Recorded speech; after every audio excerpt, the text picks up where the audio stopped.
Will I? Okay. Hello everybody, good morning and welcome to BYJU'S 9th and 10th grade channel.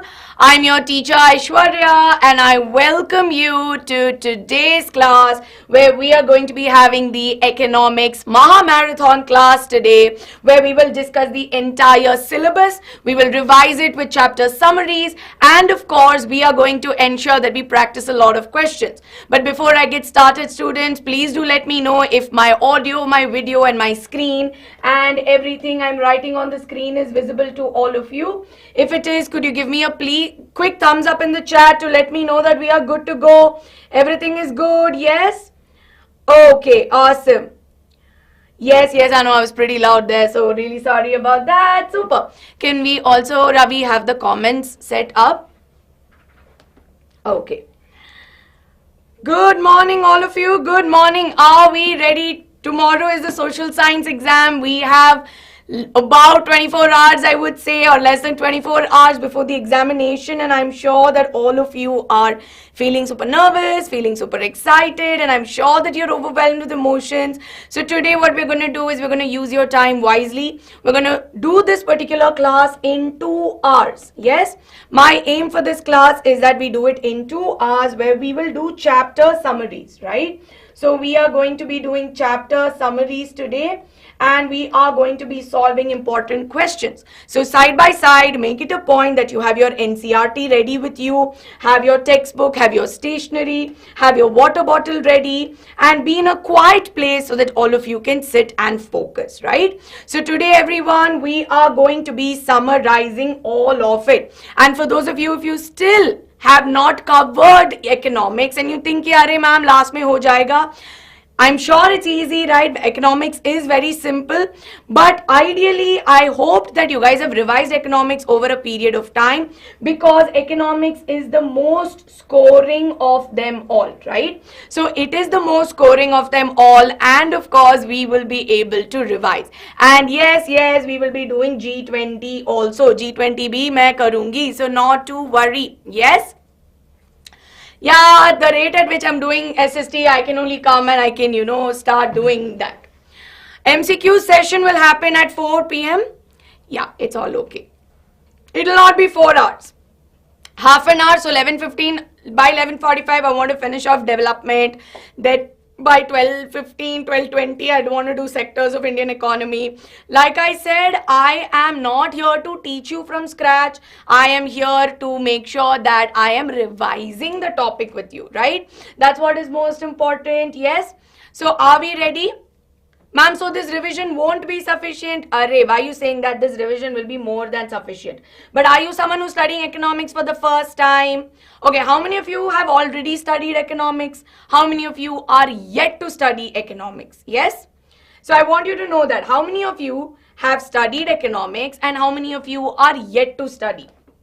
Bacha, ARV recaps. I'm sure that you've had a bad experience, and if so, whatever issues you've had with us, let us know in the comments of this video. But your board exam is tomorrow. You don't have time to sit and spam on my live chat, right? So whatever the issue is, let us know in the comments. I will try my best to take it up with the team. Yes, I understand that you've had some bad experiences. So don't come here and spam and waste your time and my time. Nothing is going to happen. But in the comments, something would be, definitely I'd be able to do something. Okay, ma'am, completed, studied, yet to study. Okay. Ma'am, you said same thing in Maha Marathon? Awesome. What is economics? Oh, guys, those of you who are here to study, right? Or rather, who are here to tell me that, ma'am, I have not studied. I'd recommend that. There's one more detailed Maha Marathon session that I've done last year, which I would recommend that you watch that in 2x if you are yet to study. But I can see majority of this Janta here have studied it, right? Which is why, okay, I'm going to do something which means I will revise my time and say 3 hours, okay? because I will do it with little more explanation. I'm not going to go very fast as I have said, but I will go it in a relatively slower pace where I will be able to do it. But 3 hours mein ho jana chahiye. And see, if you have not studied anything, start with sectors of Indian economy, start with your money and credit chapter, because they are your sure short chapters. Yes? Awesome. I'm going to go in order today and I'm going to go a little faster. So those of you who have not yet touched economics, I would recommend that you watch the one-shot videos and then you come here for revision. By the time you watch my one-shot videos in 2x and then you watch this session, it should be more than enough, right? Okay. Yes, globalization chapter, everything I will do, right? But shall we get started? Are we all ready? Have you all marked your attendance by hitting the like button on this video? Yes? Okay. So jaldi all of you, let's get started and share this video with all of your friends. And no, I would not want to kitchify it with, 5 hours. Your examination is tomorrow. So the reason why I'm urging to finish faster is so that I give you ample amount of time to revise by yourselves also, right? So I would say between 3 hours is now the normal cap. So by 11:15 to let's say 2:15, 2:30 tak I should be done. Yes? Okay. Awesome, all of you. Yeah, I know most of my videos are slow, but I can be fast. If I talk very fast, it's very difficult for most people. Yes? ठीक है. So let's get started with the first chapter, everyone, which is going to be development. So first and foremost, you need to be, you should understand that these are your 4 chapters. You don't have consumer rights, that is out of the, I would say, for board examination, that is there for project work. So you have only 4 chapters. I knew someone will ask me, consumer rights is not there for board examination. Only for project work, consumer rights is there. But for board exams, you have only these 4 chapters. Yes? Okay. So first we're going to start with this development wala chapter. Now development is very, very easy. They'll ask you what is development. They'll ask you about income and other goals. Then they will also ask you about national development and per capita income. Then of course how we can compare the development amongst different countries. Why we see that per capita income is not alone enough. And how we need to go on to having more parameters in order to decide what constitutes this idea of development, right? So that is the main idea here. Yes? Okay.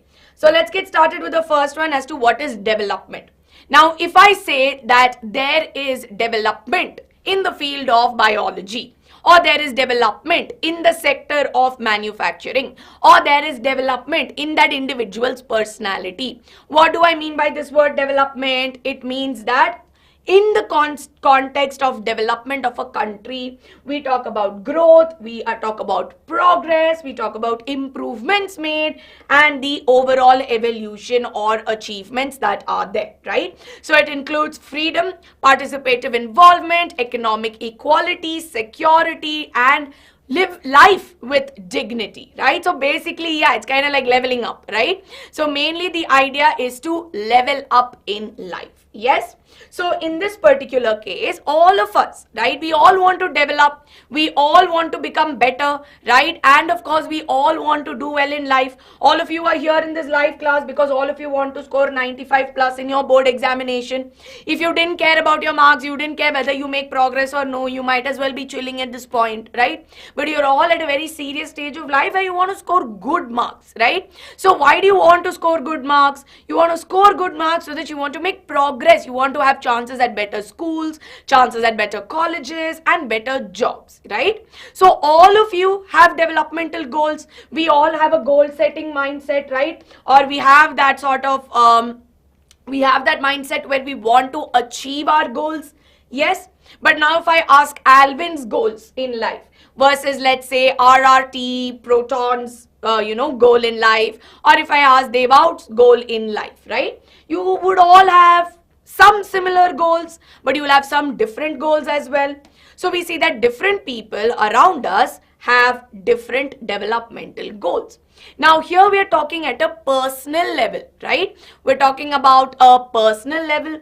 Now of course, if we take it at a broader level, let's think about at maybe a district level, let's say between different districts of a state, or if you take it between different states in a country, or between different countries also. You see that there are going to be, especially developmental goals amongst different countries could be set differently. So one thing you need to understand is that different people have different developmental goals. Now a developmental goal or a progress for, let's say, a farmer would be that he would want to, let's say, grow more crops, be able to generate some profit and not rely on people for money, right? So that he has his own money, he makes enough profit, he's able to survive and he's able to, let's say, make more income by growing more crops.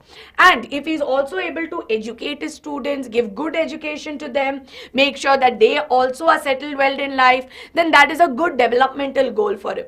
But let's say there is a businessman who is there and he has a large scale business in India and now he wants to expand to different countries, right? So he wants to take the business to a global level, put his country on the map, right? So in such a case, his developmental goal is very different. So why are developmental goals different? Because of the situations in life. Exactly, right? So you need to remember this because they can ask you a context-based question. When you solve the question, you will realize, right? Now, doesn't mean that all developmental goals are for the good. So far I've been telling you that all the developmental goals that we have seen so far, they are all for the good, right? Is it so? Are all developmental goals for the good? No, right? It could be that, let's say, this businessman's aim is to, let's say, grow, or this businessman's goal is to, let's say, build a dam, right? So he wants to build a dam because he knows that he will be able to provide electricity, he will be able to, let's say, use it for recreational purpose, and of course we see that we will also be able to, let's say, and is able to generate a lot of money out of it, right? But now in order to build the dam, he needs to make people or displace people from their homes. Now, is that a developmental goal for them where they lose their homes? No, right? That is not the case, which is why in this particular case, understand that a developmental goal for one could not be beneficial for the other. So you need to remember that. Now, in the end, right? In the end, whatever our goals need to be, can I ask all of you and you answer very honestly? Yes, be very honest with me. I am sure that if I ask you, why do you want to score good marks, or why do you want to go into a good college, or let's say you want to crack JEE or NEET in the future, what will you tell me? Why do you want to crack JEE and NEET in the future? Or what is the end goal out of it, right? So what is the end goal? The end goal right here would probably be to get a good job, be able to gift something to your parents, or let's say gift yourself something, or buy something wherein you are able to, let's say, lead a better life, right? So if I ask you why you want to, get into IIT, so then you will tell, to make your parents proud, of course. Oh, don't say that, Fernandez. Yes, impress your mother, nice career, money. Okay, I don't even know what I want anymore, not a problem. I was also like that in school, to be successful, for satisfaction. Yes, to get a dream job, for a better future, exactly, right? And in all these cases, we understand that money is very important, right? Today, in order to be able to get a successful life, see, it's the sad reality, right? It's a sad reality that as much as you say that I want to do this, I want to do that, the basic factor, and we need to understand that for everyone's basic survival, right? For basic survival, you need money. You can't be like, I don't need any money at all. I'm going to do free service 24/7 and it's okay if I don't have money also, right? So it's important that all of you here need to have the money in order to afford basic things, right? So in such a case, what do you see? We see that income is what you get in terms of money for the exchange of goods and services. Now, of course, let's say we are teaching you on YouTube, right? So now we are YouTube as a platform, of course, pays you money, right? So that way, for the service that we do on YouTube, where we're able to, let's say, give, through ads and everything, they, of course, people get money out of that, right? So there is services that are being provided. Now, as a teacher, the teacher in your school, me as a teacher, or any teacher, we teach all of our students and we get a basic sum amount for the service that we provide. Similarly, your parents go for jobs, or they may have businesses, or they may be doing a lot of things, and for the goods and service that they do, we are able to get money for that, right? So income is necessary. But understand that income that we get gives us a lot of material goods, right? Now, material goods are basically the commodities, things that you can buy. So what are the material goods?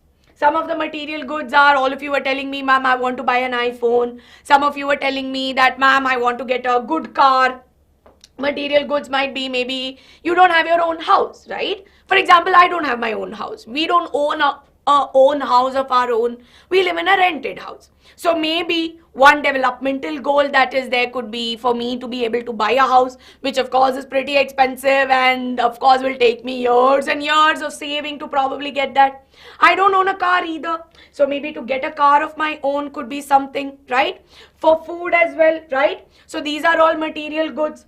But do you think that just with car, bike, money, a phone, fancy bags, fancy clothes, and unlimited access to food, I'm going to be happy? Yes. Will I be happy only with my material goods? No, right? I'm not going to be happy only with my material goods. I would also require some non-materialistic goals. For example, what? I would want to have happiness, right? Now, not that as much as there's a popular saying which says money will buy happiness. I quite don't agree with that. But rather, I feel like a lot of money makes you a little lonely, right? So I always feel like having access to things that help your mental health, happiness, friendship, and to have your family around, right? And of course, other than that, access to healthcare, good environment, and dignity, respect, freedom. All these are things money cannot buy, that are non-materialistic. Which is why, if you see, development in this case is not just only making sure that you generate income in your life. It is a mix of goals where you have development, where you have both materialistic as well as non-materialistic goals, right? Now understand that what I am telling you right now, this has come as questions in the board exam, where you need to elaborate on why development cannot be a single set goal, but it is always a mix of goals. Explain with examples. Now you need to be able to explain all the points that I told you about, because these are those generic vague questions that will come in the board examination. And if you feel ki, how is it that, if you are able to understand that, then you will have to, if you are able to understand that, you should be able to revise it. Yes? Okay. You can watch last year's, although I'm also teaching again in this video, but I'm making this explanation is a little more crisp. So if you want detailed explanation, you can watch that, right? Okay. Now, one more thing, another example that they have given it to you is that of a working woman, right? So imagine, let's say I have a job, right? Now, I have a job as a beautiful teacher teaching my beautiful students here at BYJU'S. But now imagine that I needed to move to, let's say, Noida, or I had to move to Delhi to do this particular job. Do you think I would close my eyes and take the job? No, I would think 2-3 times. Why? Because my family is based off here, my parents are here, my family is here, my friends are here, and moving to Delhi would mean that I needed to find a new house, I need to find, I need to be able to afford things in Delhi, so I need to make sure that my salary is enough so that I'm able to live and survive in Delhi. And along with that, would I be comfortable in the environment that is there in Delhi when compared to, let's say, in Bangalore? So the environments are also quite different. So in such cases, right? So in such cases, if you see, whenever you take any job or before you accept any job, there are few things to consider. So with this, this is also another explanation for you guys to understand that development need not always be that, chalo, I am getting 3 lakhs a month, so let me just move to wherever. But imagine that 3 lakhs of job or getting 3 lakhs a month comes with, let's say, lot of baggage, lot of issues, maybe things that don't work out for you. Then maybe it may or may not be worth it, right? So that's why, again, it is subjective, right? It is not that it is set in stone. We are trying to tell you that things like that are subjective from person to person. Yes. So what are the perspectives of development? Different individuals have different developmental goals. What might be a development goal for one may not be for other. It can be destructive. It is a mix of materialistic and non-materialistic goals. Development includes economic and better quality of life. So with this particular case, of course, can you all give me the answer? This is a exercise question which is there in your textbook. Why do different people have different notions of development? Which among the following explanations is more important and why? Yes, can you tell me, is it because people are different or because people's life situations are different? A or B? Yes? Can you tell me quickly? G20 I will do, but I'm going to go in a little bit. It can be destructive too, yes, but between A and B, what is the answer? Why do different people have different notions of development? Is it because they are different in their nature or because their life situations are different? Let's compare businessman versus farmer, right? If the farmer was a businessman, he would have a similar goal as well. But in this particular case, we observe that their life situations are different.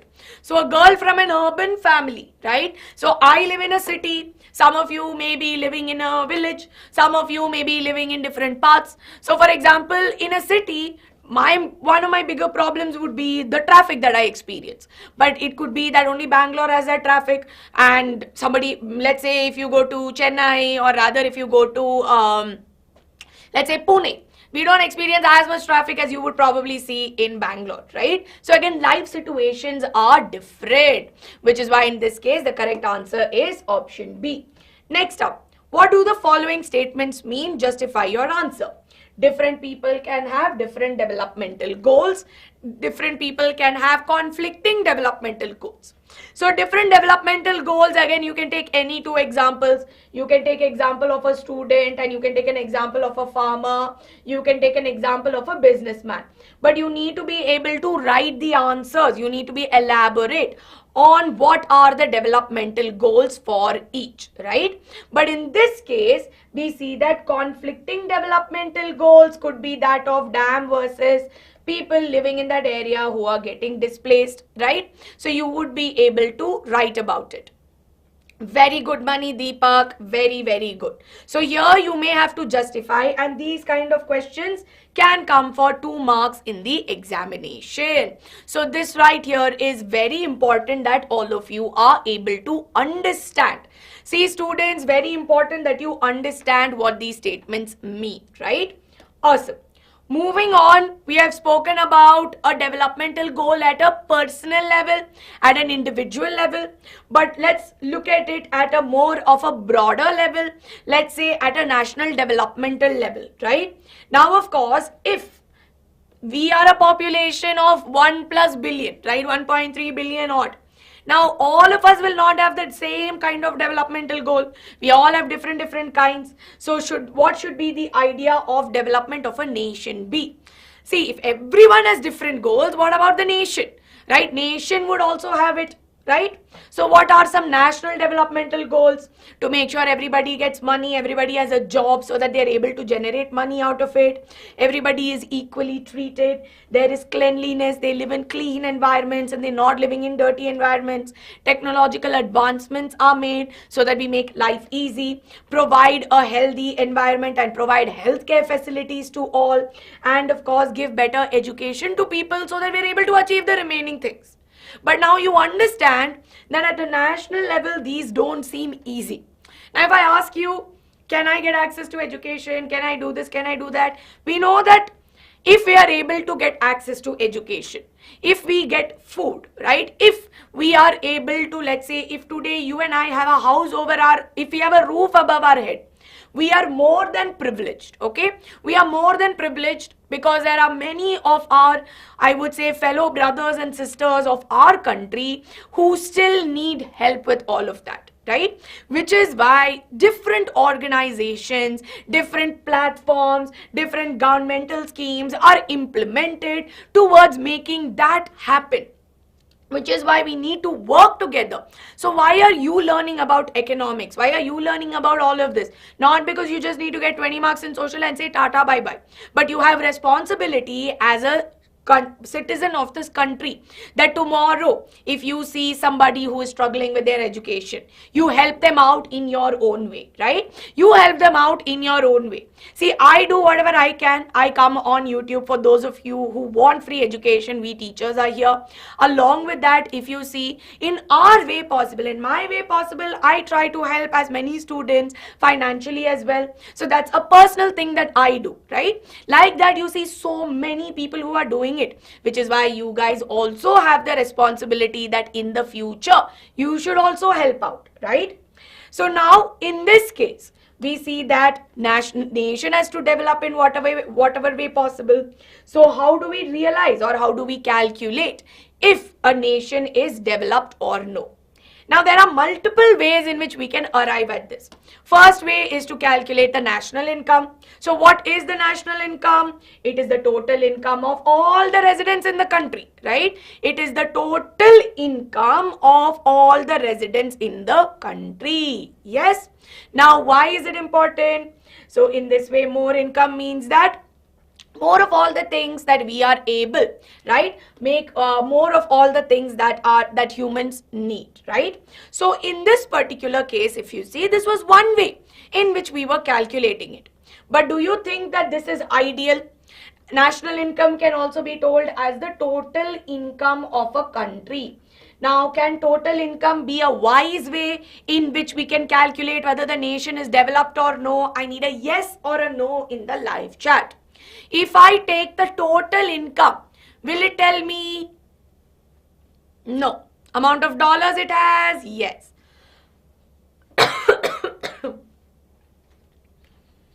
See, NRI, if you look at it, a non-Indian resident, of late there have been a lot of schemes made for them exclusively, but they pay taxes to the country that they reside in. So I think it most likely, yeah.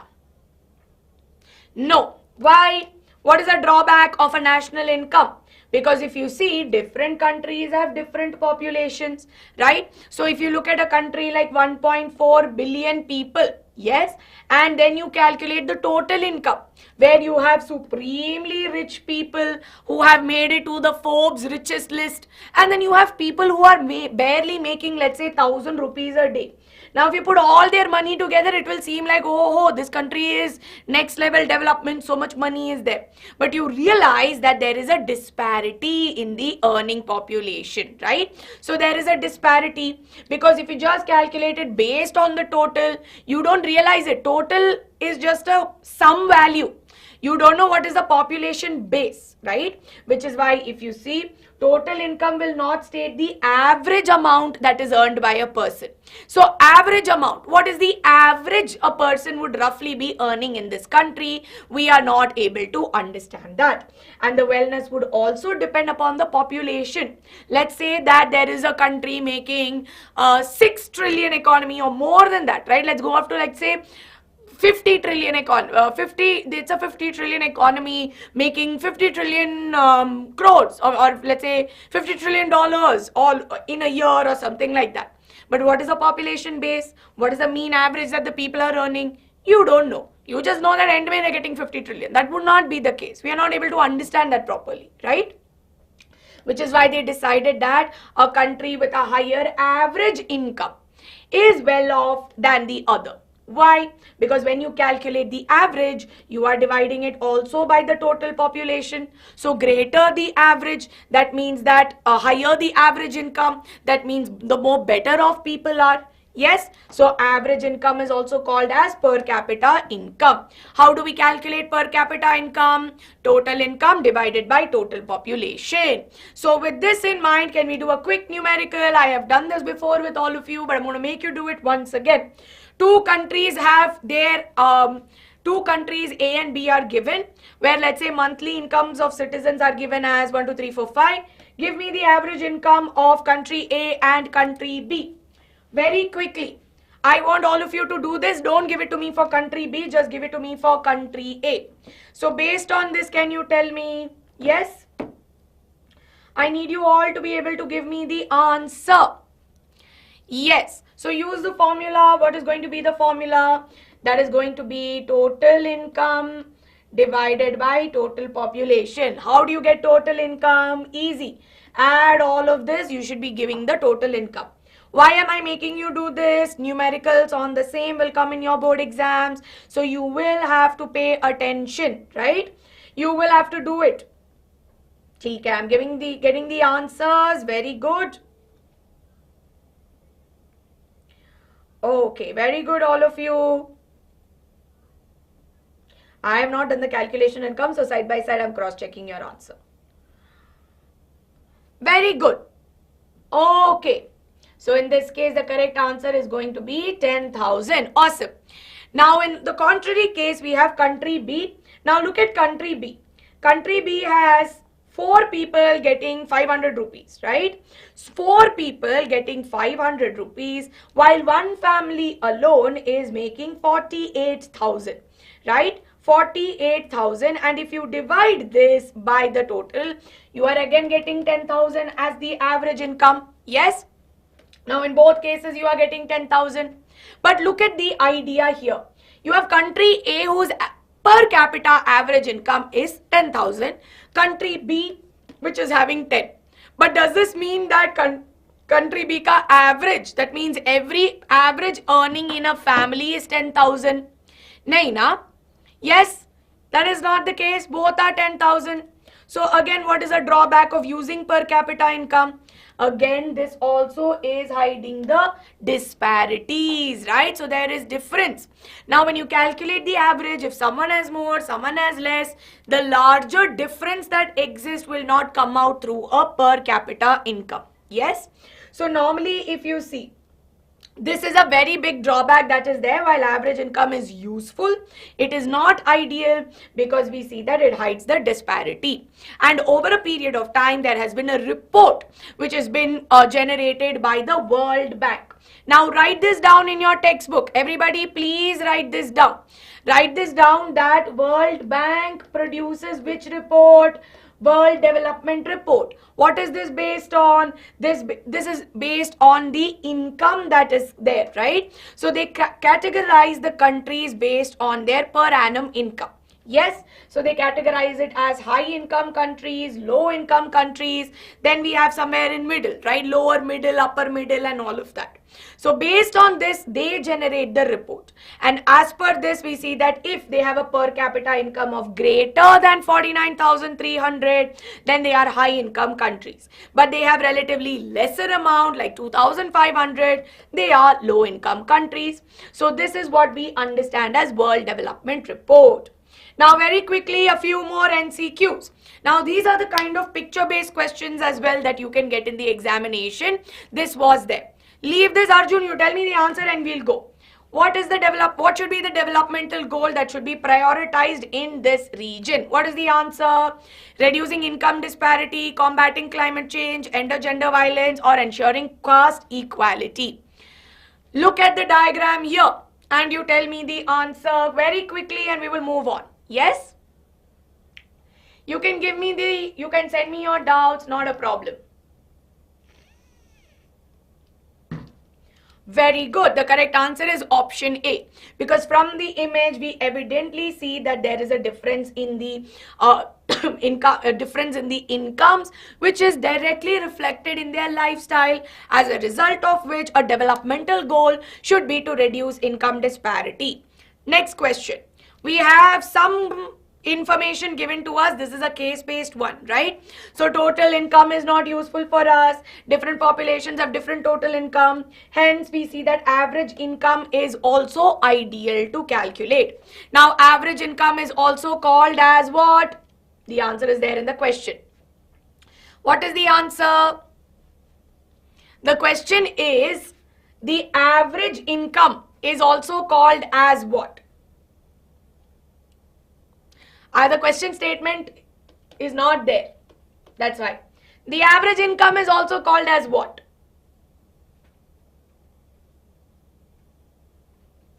Question stem is missing, which is why I'm telling you. What is the average income also known as? Average income is also known as per capita income. Next up, read the information given below. And students, I feel like this kind of question, I have a strong feeling कि ये वाला तो it will come in the exam, right? This is a kind of question I feel might come in the examination. Read the given data and find out which country has the most equitable distribution of income. Following table shows the average income in countries as well. So now identify. So look at countries A, B, C and D, right? A, B, C and D. And now tell me which is most likely to have equitable distribution. Now what do we mean by equitable distribution? Those wherein the income is more or less the same. That means for the rest of it you need to identify which is extreme. Now here B may 900, 600, 800, 900 but 7,000. Similarly if you see disparities are there in this also, right? Similarly we see that there are disparities, but the closest equitable distribution is seen in country A. So the correct answer is option A. Now I have one more question for you. Chances of this question coming are close to 0. But nonetheless, let's have a look at it, right? It's a little bit of too much of math, I would say. Suppose there are 4 families in your locality and the average per capita income is going to be 20,000, right? Now there are how many? 4 families given to you. Now families A and B have the same income, right? So A and B have same income. C and D make 3 times more the income than A and B respectively. That means C makes 3, if this is X, C makes 3X, D makes 3X, right? What would be the income of family A? So in this case, what would be the answer? See, like I said, it's a little bit of math and I don't really think this would come in your exam, but let's go back. Bapuji, nobody's single here. Everybody's committed to studying economics. So you can leave the class if that's what you're looking for. Array, basic. So 3x plus x plus x divided by 4 is 20,000. So you just need to find out what is x, right? So you will get 8x by 4. 2. What should be the answer in this case?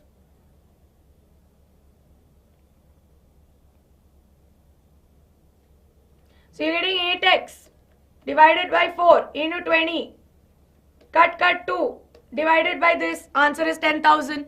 Simple, right? Very, very good. So correct answer. What would be of A? A right here is going to be 10,000 rupees. Awesome.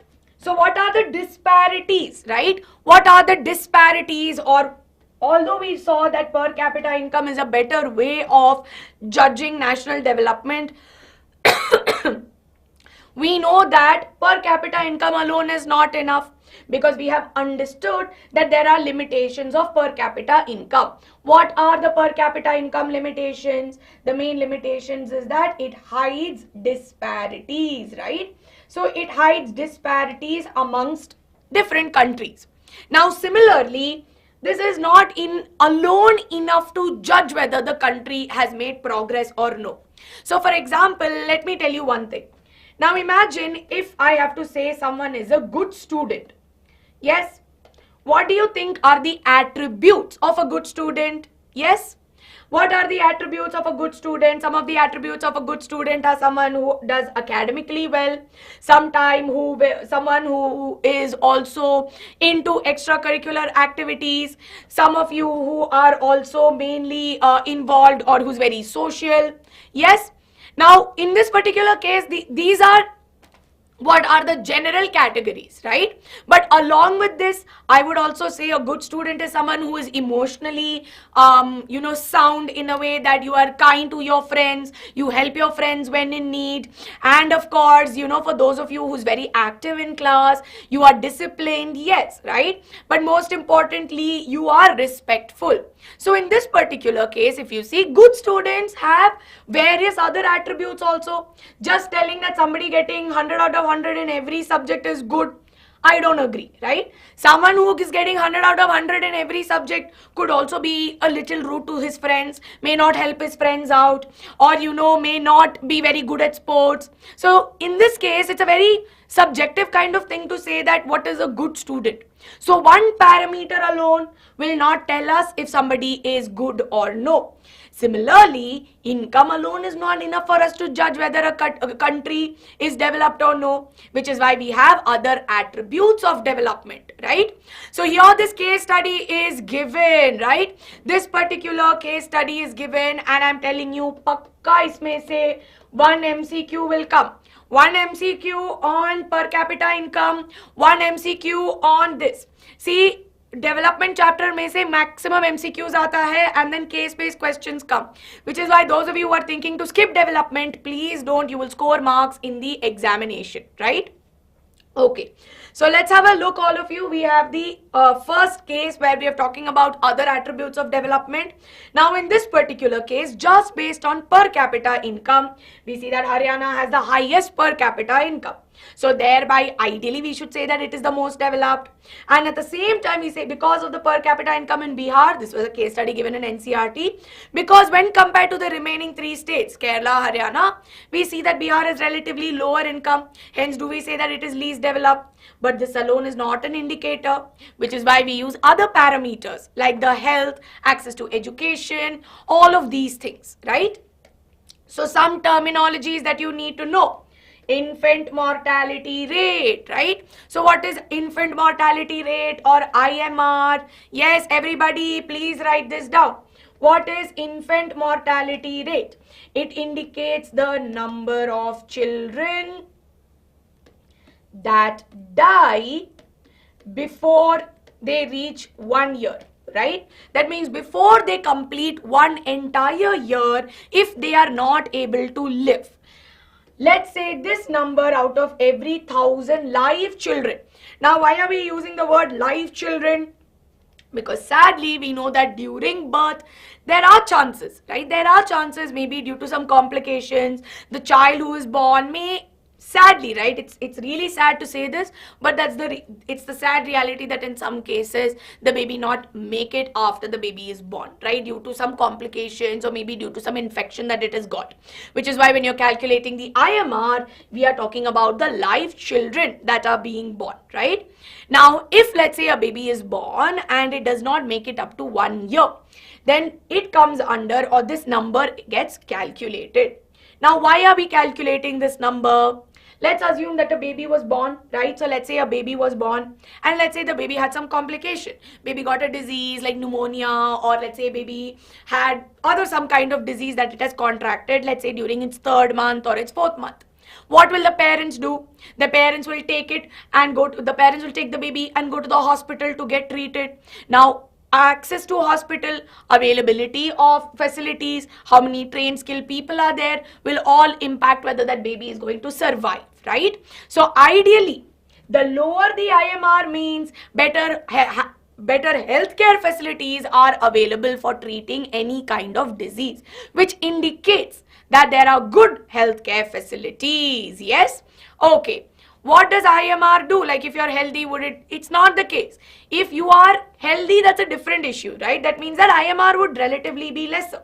But what else impacts IMR? It's also access to food. It's also access to good, nutrition. All of that is there, right? Which is why IMR, lesser the IMR, the better. Next, of course, is literacy rate and net attendance ratio. Questions are normally asked on net attendance ratio, net absence ratio, literacy percentage. You get questions directly on and indirectly on this. So please pay attention. What is literacy rate? People above the age of 7, if they can read and write, we say that the person is literate. So who can read and write with understanding, they are said to be literate. But what is net attendance ratio? Attendance means, where do they take attendance? They take attendance in the school, right? So we see that attendance is taken in the school. So this is an easy way to remember about net attendance ratio is the total number of children. Total number of children who are in the age group. Different age groups are there, okay. Age group could be for primary, age group could be for teenagers. But percentage of students who are attending, total, let's say, percentage of students who are regularly attending school versus the total number of children in that age group, right? So that is what we mean as net attendance. Now what do I mean by net absence ratio? Can you tell me now, if net attendance ratio is the ratio of students attending school, what is net absence ratio? Jaldi, yes? Can you tell me net absence ratio?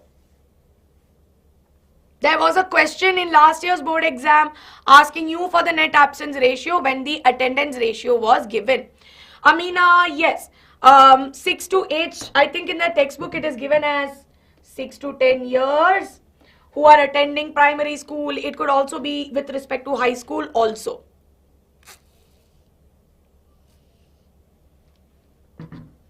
When will you be absent? You will be absent when you are not attending, right? So net absence ratio is what are the percentage of students who are not attending. Now, what is the difference between literacy rate and net attendance ratio? See, literacy rate of, let's say, a population. Let's look at the literacy rate of country A, which has about 60% men and 40% women, right? Now here, it includes all the people, firstly. Secondly, it's a literate person need not always be someone who has gone to school or who has not completed a full-fledged education. Now, if you take, let's say, my grandmom, for example, I can give you a personal example to make things easy. My grandmom has not gone to school entirely. I think she's done up until 8th grade or maybe 10th grade, but not beyond that. What she did was she did vocational education after that, where she was then a master's in singing, and then she's gone on to, become a singer, and she's had a lot of concerts, classical concerts and all of that. She took a completely different path. But if you look at it, she's not someone who's a graduate like me, right? I'm a postgraduate, to be honest. But if you look at it, even in your family or maybe in your neighbors or maybe people who you know that they may or may not have attended school, but they're able to read and write in, let's say, the local language, or they're able to understand that, which is why in such cases, what do we observe? We observe that literacy is just the ability to read and write. Yes? So that's what we need to understand here. Okay? So based on this, what can we understand? If we go back to all the charts that are given to us, we see that Haryana has the highest per capita income, but also has high IMR rate. So higher the IMR means that facilities or healthcare is not really that great. Similarly, if you look at Haryana's net attendance ratio, very less. That means very few people who are going to school or who are attending school regularly. Bihar has low net attendance ratio and high IMR. That means that again, they need to work on their healthcare system. They need to work on the net attendance ratio system, making sure that more people have access. But in both these cases, if you see, Kerala is relatively on the higher side. It may not have a higher per capita income, but we see that it has facilities. It has healthcare facilities. We see that it has good access to education, good access to medication. So all this would mean that there are good facilities available for people. But at the same time, there's no point in only having facilities.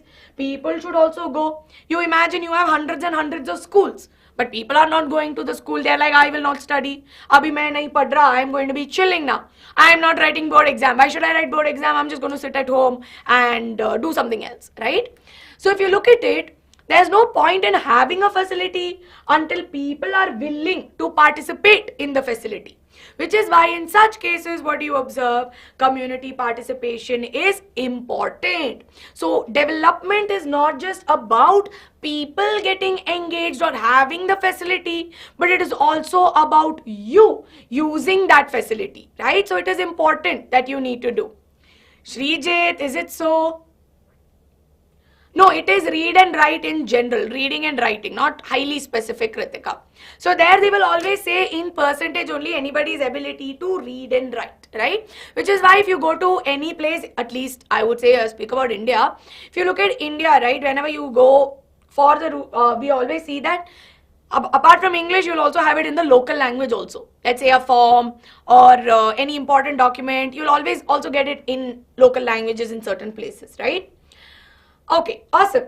So with this, of course, what do you see? There's good public distribution system, which is there. Yes? Okay. Now, based on this, give me the answer. Very repeated question. What is IMR? Jaldi, jaldi. 10 more minutes, I'm going to wind up this chapter. I hope that my pace is easy for all of you. I am not too fast, but I am not too slow. I am very crisp with my explanation. I am being very, I am not going too much in details of things because I understand that I would have loved to pick up a faster pace, but there are many students who are attending my class who have not studied it, right? Yes. Very good, very good. Let's pick up the pace. Is it every 100 births, Sid? Or is it every 1,000? Yes. So it is less than a year old who lie for, or who, not lie, but who die for every 1,000 live births in a year. Let's move on to the next question. Now, these are some potential 3-mark questions you can get in the exam, or this can come as MCQ based questions also. So, information on IMR, literacy rate, net attendance ratio. See, like I said, net attendance ratio here is calculated for ages 14 to 15 and PCI is given to us. Which state has the highest literacy rate? Ye to 1 mark hai. Answer to 1. Which state has the highest literacy rate? Literacy rate, this is given in percentages. You should be able to give me the answer. MCQ, if you get this for 1 mark, 3 marks, you imagine aram se 1 mark, you just need to write one thing. Haryana or Kerala? Answer is Kerala. Why? Because 94%, right? Very good. Who has not read Kerala? And just given me answer as Haryana because they saw 82 and 82 looked like a higher number. Okay, next. Which state has the highest per capita income and probably why? Which is having the high per capita income? Yes. Very good. Per capita income here is Haryana. Why could it possibly have? There are many reasons. Per capita income detects the average income of the individual with respect to its total population. So could be that the total possibly that people have a more equitable distribution, that could be one possibility, or the population is relatively on the lower side. So these are all the pointers you can elaborate on. And which state has the highest IMR? Which is having the highest IMR? Who is giving answer as Haryana? Again, wrong. IMR is 30. Let me use another color. 30, 10, 35. What is the answer? Yeah, it's a direct question and you're all giving me wrong answers.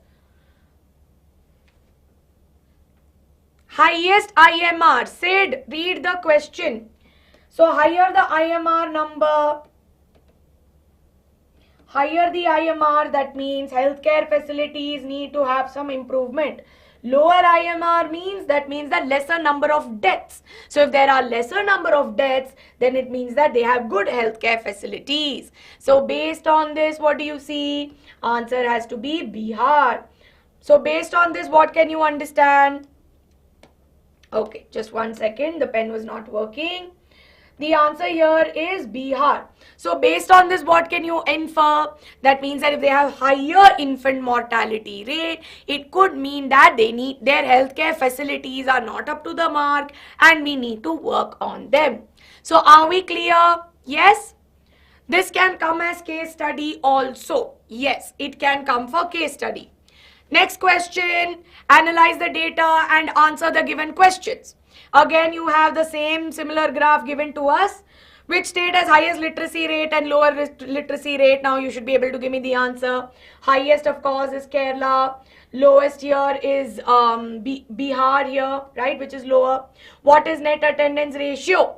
So here you will have to describe what net attendance ratio is and what does it indicate. So are you all able to understand?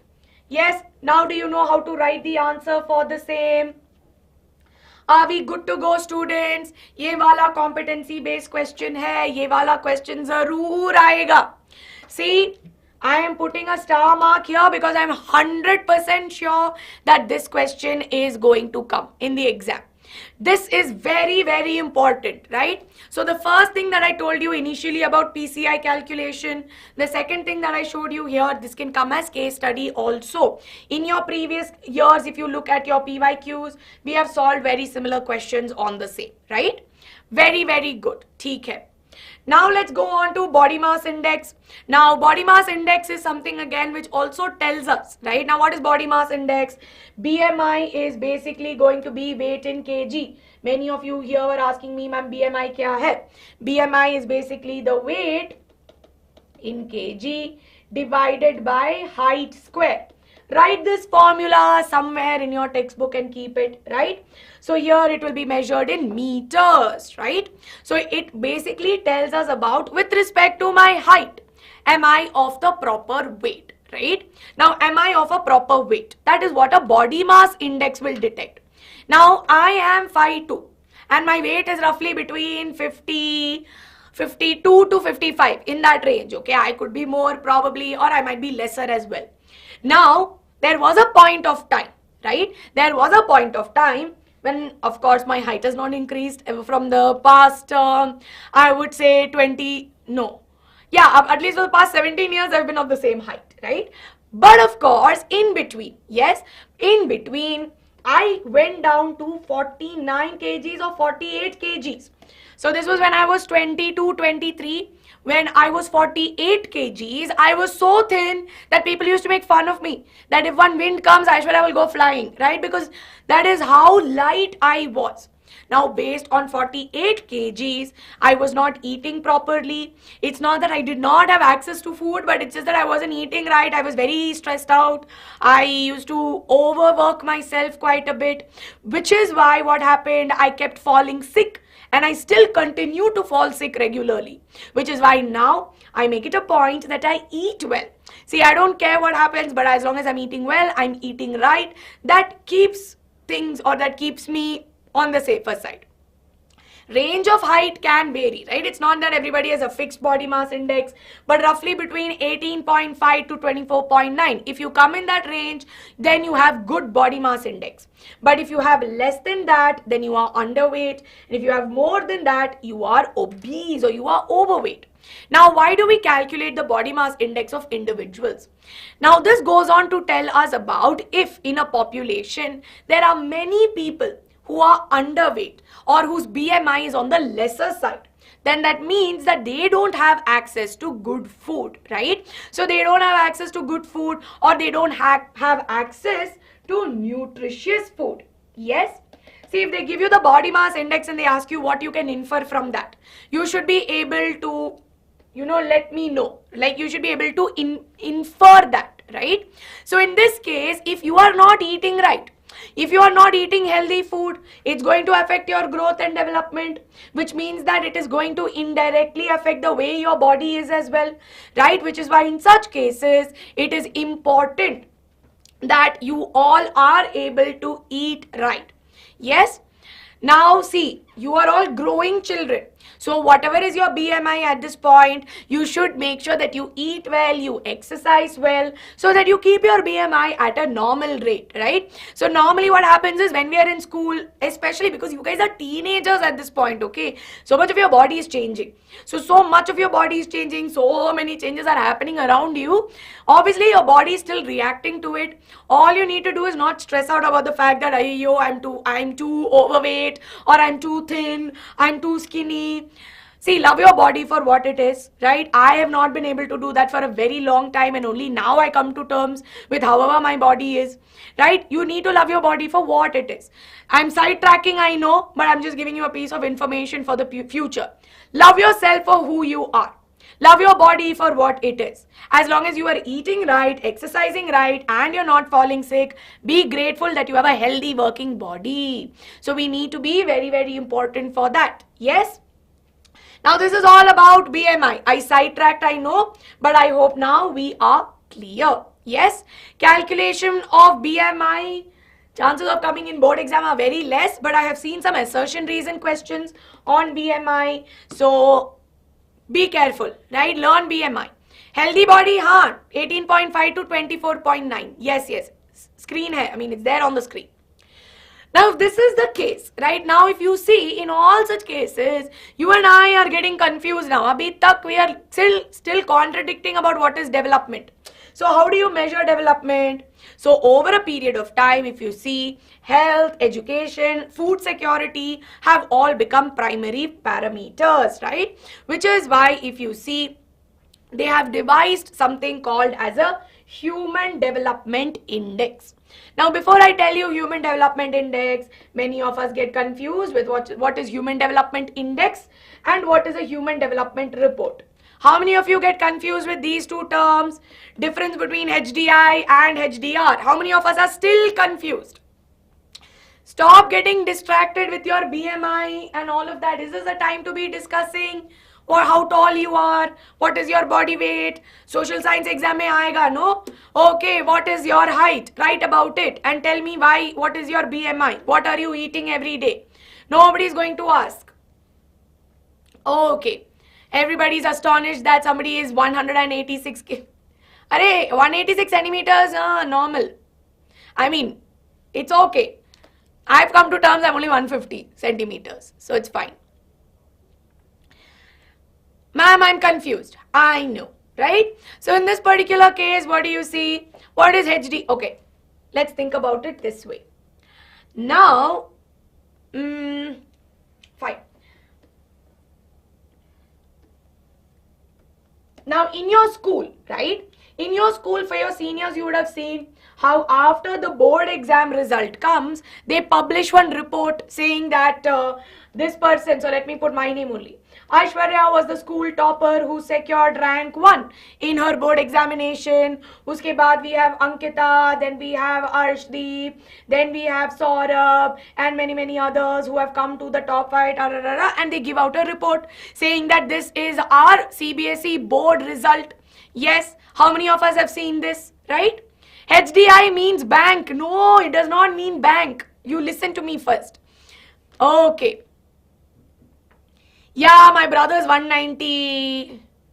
No, he's also 187, 188 only. But yeah, he's a basketball player. That is also a height disparity in my house, right? Height disparity is there in my house, not income disparity. Okay, so in this particular case, what do you see? Some kind of report. Some kind of report is there, right? Aishwarya is not delusional, but let's hope that she in her dreams has scored rank 1 in her school. So in such a case, right, what do you observe? In this particular case, we see that there is a report. This report is based on what? This report here is going to be based on the ranks which were given to the people. Now, how are these ranks decided? The ranks are decided based on their marks, right? How much they got for science, how much they got for SST, how much they got for math, how much they got for English and Hindi. Yes? Yes or no? Do you all agree? Are we all clear? Now, in this particular case, yes, in this particular case, similarly, the HDR, the HDI that is there, which is the Human Development Index, right? So the Human Development Index is something which is given out, which is kind of like a rank that is given. Now, how do you decide the rank? Based on, let's say, the life expectancy, how long are people able to live in that country, what is the, how healthy are they, based on what kind of education they are able to get, and based on per capita income. So based on all these things, they are given a rank, and based on that rank, they generate a report. And this report is what we call as HDR. So HDR is like the board result report that is given out. The rank, HDI is like the rank you get in the same. What decides the rank? Your marks. So in this case, what are our marks? All this life expectancy, education and all of that. Yes? You spam justice for Saurabh sir in the comments. Are we clear? Are we all clear? Yes. Exam mein then you come. When you put all this in the live chat, exam mein when this question comes, you will be thinking, only if I listen to Aishwarya ma'am, then all this would have been easy, right? So in such a case, HDI is the average achievement in key dimensions of human development. What are the key dimensions? The key dimensions are life expectancy at birth, education, right? And per capita income. So the idea was to emphasize that people and their capabilities are of the ultimate criteria when it comes to deciding the development of the country, not just economic growth alone. So there is no point, right? There is no point in telling that, you know, this country is making so much money if people are living in horrible conditions.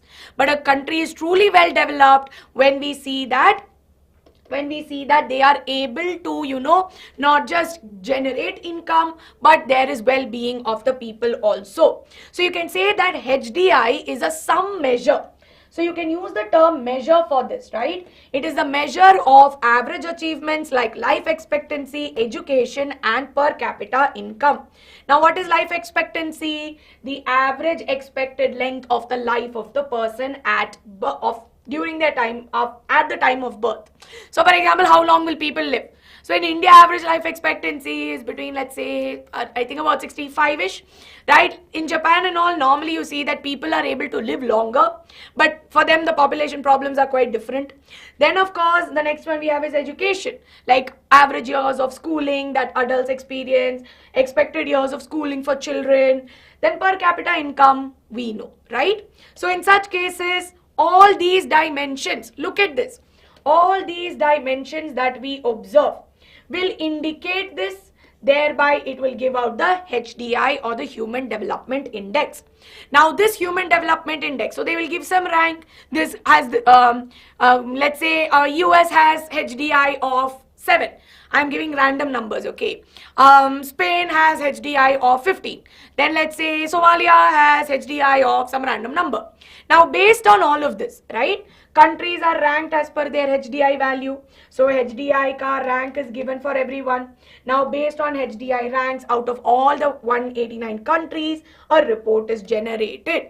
And this report is called as the Human Development Report, given by the UNDP, that is the United Nations Development Program. And this report is what is given, right? So you have rank 1, 2, 17, 19. Ranks are given based on the parameters that we have discussed. Income is considered, study lovers, PCI is considered. So with this is the last bit of the chapter, which can again come for 3 marks. Ye wala question will come in your examination for sure. You guys were asking, you know, ma'am, G20 summit was held to talk about sustainable development. So sustainable development is there in chapter 1 itself, so which we have to learn. Now, over a period of time, nations are focused on development. So the G20 summit that was held here this time in Delhi, it focused on how we can implement sustainable development, right? So I will sum up to sustainable G20 after this. So development, of course, consumes the resources of the nation. If you want to give good health care, if you want to give education, if you want to make people's life easy, then you see that the resources are consumed, which means that if we consume without keeping any thinking ki, I only care about me, I don't care about the future generations, right? If we are going to have this sassy attitude, this is definitely not going to help us, right? Overconsumption is going to exhaust the availability of natural resource. Hence, what do we see? We need to resort to sustainable development. What is sustainable development? Wherein we meet the present ka need without compromising that of the future, right? Which is why if you see the G20 summit that was held, right? So let me just go here. India and G20. Now G20 that is there. Yes, G20, that is, there is a forum where you have different countries coming together, right? So you have different countries that are coming together, and what is their role? Chuma, they're doing time pass and doing kitty party? No, right? Why are they coming together? They have an important role in shaping and strengthening the global architecture. If today only India decides that, hey, we will do sustainable development, we will ensure that we will, we will reduce our carbon footprint, we will stop all the causes that is going to cause global warming, right? We are going to do all of this. Nahi na? So in such case, what will you do? If only India decides, nothing is going to happen. This should be a global effort, which means all the countries have to come together. Hence, in such cases, what do you see? We see that it is an international economic, it's a forum where they discuss such strategies and, of course, all major international economic issues. Now, when was G20 founded? Sometime back in 1999. Then, of course, it then upgraded itself, where different countries were given rotating presidency, and in 2023 the African Union attained a permanent membership, right? So in such cases, what do you observe? It is a group of 19 countries, right? G20 comprises of 19 countries and 2 regional bodies, that is your EU and AU. EU is European Union, AU is African Union, right? And G20 members are those members, not that they just decided that, yeah, we're a group of friends, so let's come together and, do this strategic decision. They have not just randomly decided to come together. So there is a reason why we have picked these countries, right? Why have we picked these countries? We have picked these countries because they contribute to 85% of the global GDP. So all these countries mentioned above contribute drastically towards the global GDP and 75% of global trade, which is why in such cases we see that they are the ones who are coming together. Now the G20 that happened in Delhi, what was the theme? It was Vasudhaiva Kutumbakam, which means one earth, one family, one future. So in such cases, it highlighted so from this G20, we saw that there was a need to highlight the importance of having a sustainable lifestyle, right? Not just at a national level, but at an individual level, so that we can attain a cleaner, greener environment. So they made sure that we spoke about progress of sustainable developmental goals, ensuring that there is more technological transformations that happen and more information that is provided to digital public infrastructure, right? So if you look at it, especially in fields of agriculture, fields of education, there is need for more technology development so that we ensure that the sectors perform well, and for that we need technological support. And along with this, more women development, that means growth and emphasis on women empowerment and ensuring that women contribute equally to the socio-economic status. So in the examination, what kind of questions can be asked with respect to G20? So there is one question in your practice paper which we will discuss in the later session today on G20, where they talk about climate focused questions. See, they'll ask you about some climatic conditions, how we can if I want to promote agriculture, what can I do? So they'll ask you some general questions. They'll not ask you write short summary on G20. If they do also, just remember G20 is focused on sustainable developmental goals. We know what sustainable development is. उसके बारे में 3-4 point लिख लो, बस काफी है. Are we clear? Have I answered the most popular question for today as to what is G20? Yes? Yes or no? We are clear? Yes? Give me a quick CC in the live chat to let me know that we are good to go.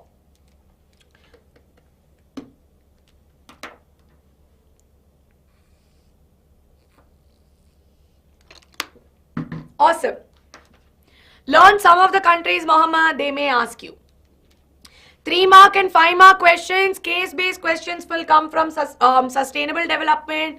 They can 5-mark questions, they may ask you on see, 5 marks may, if at all it comes, they may ask you with respect to developmental goals. How do developmental goals differ? How do you calculate or verify these developmental goals? So you'll have to write about all those: life expectancy, literacy rate, and whatever we discussed. Awesome. Okay. Development is done. Now we are left with two of our super important chapters, which are also quite the easiest chapters, that is sectors of Indian economy, money credit. इनमें से पक्का 2 mark आएगा, 3 mark आएगा, 4 mark आएगा, 5 mark आएगा, right? If nothing, these 5 marks will come. You guys most of you skip development thinking it is lame. But trust me, development is super scoring with respect to your MCQ section, right? Now, from my knowledge, your maximum number of economics questions will come from these 3 chapters. Few questions are going to come from globalization and Indian economy. So very quickly, all of you, I think we will get started, right? I think 5 mark can come with tabular column also. I know. See, everybody takes development very lightly, which is why I feel this time around development may say bhi aayega. So are we clear? Okay. Zakir, no problem. I think ho jayega. I think we'll be able to finish. Sectors will not take that much time. I should be able to finish it in about 35 minutes, right? My promise to you was around 2:15. I changed my 2 hours to 3 hours. So I hope you guys remember. And that's because I'm doing explanation. I wouldn't have done this much also. My plan was to go even faster. So shall we take a 2-minute water break? I will also take, right? Making of global world is not in economics. Guys, what has happened to you? One day before examination, all of you are going crazy. ठीक है, 2 minutes. Take it. So I'm going to stand outside the screen so that you guys don't get distracted.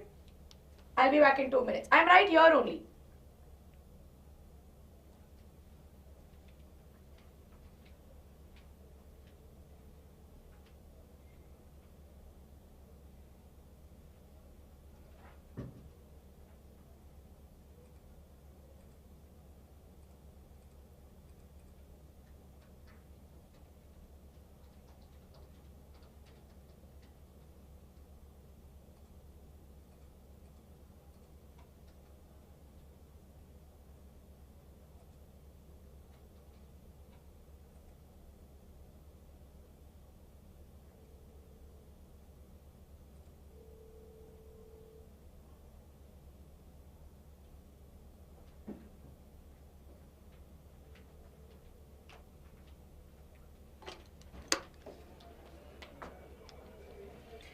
I'll be back in 1 minute.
Yup, we are back. Are we back? Shall we get started, everyone? Today, a lot of spammers. Are we ready to get blocked? Vishal Prasad, do you want to get blocked? Looks like today is your lucky day.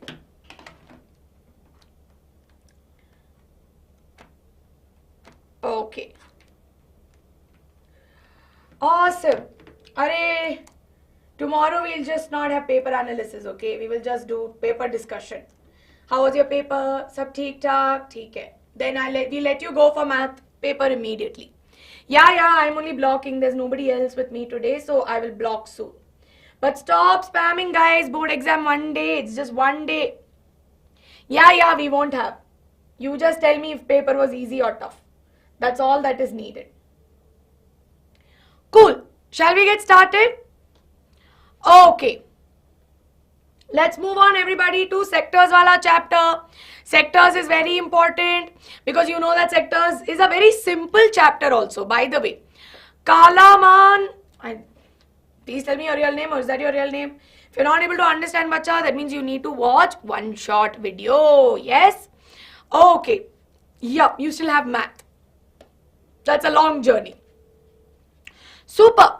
Everybody, for the next 10 minutes, you all stop texting on the live chat and just listen to me. Yes?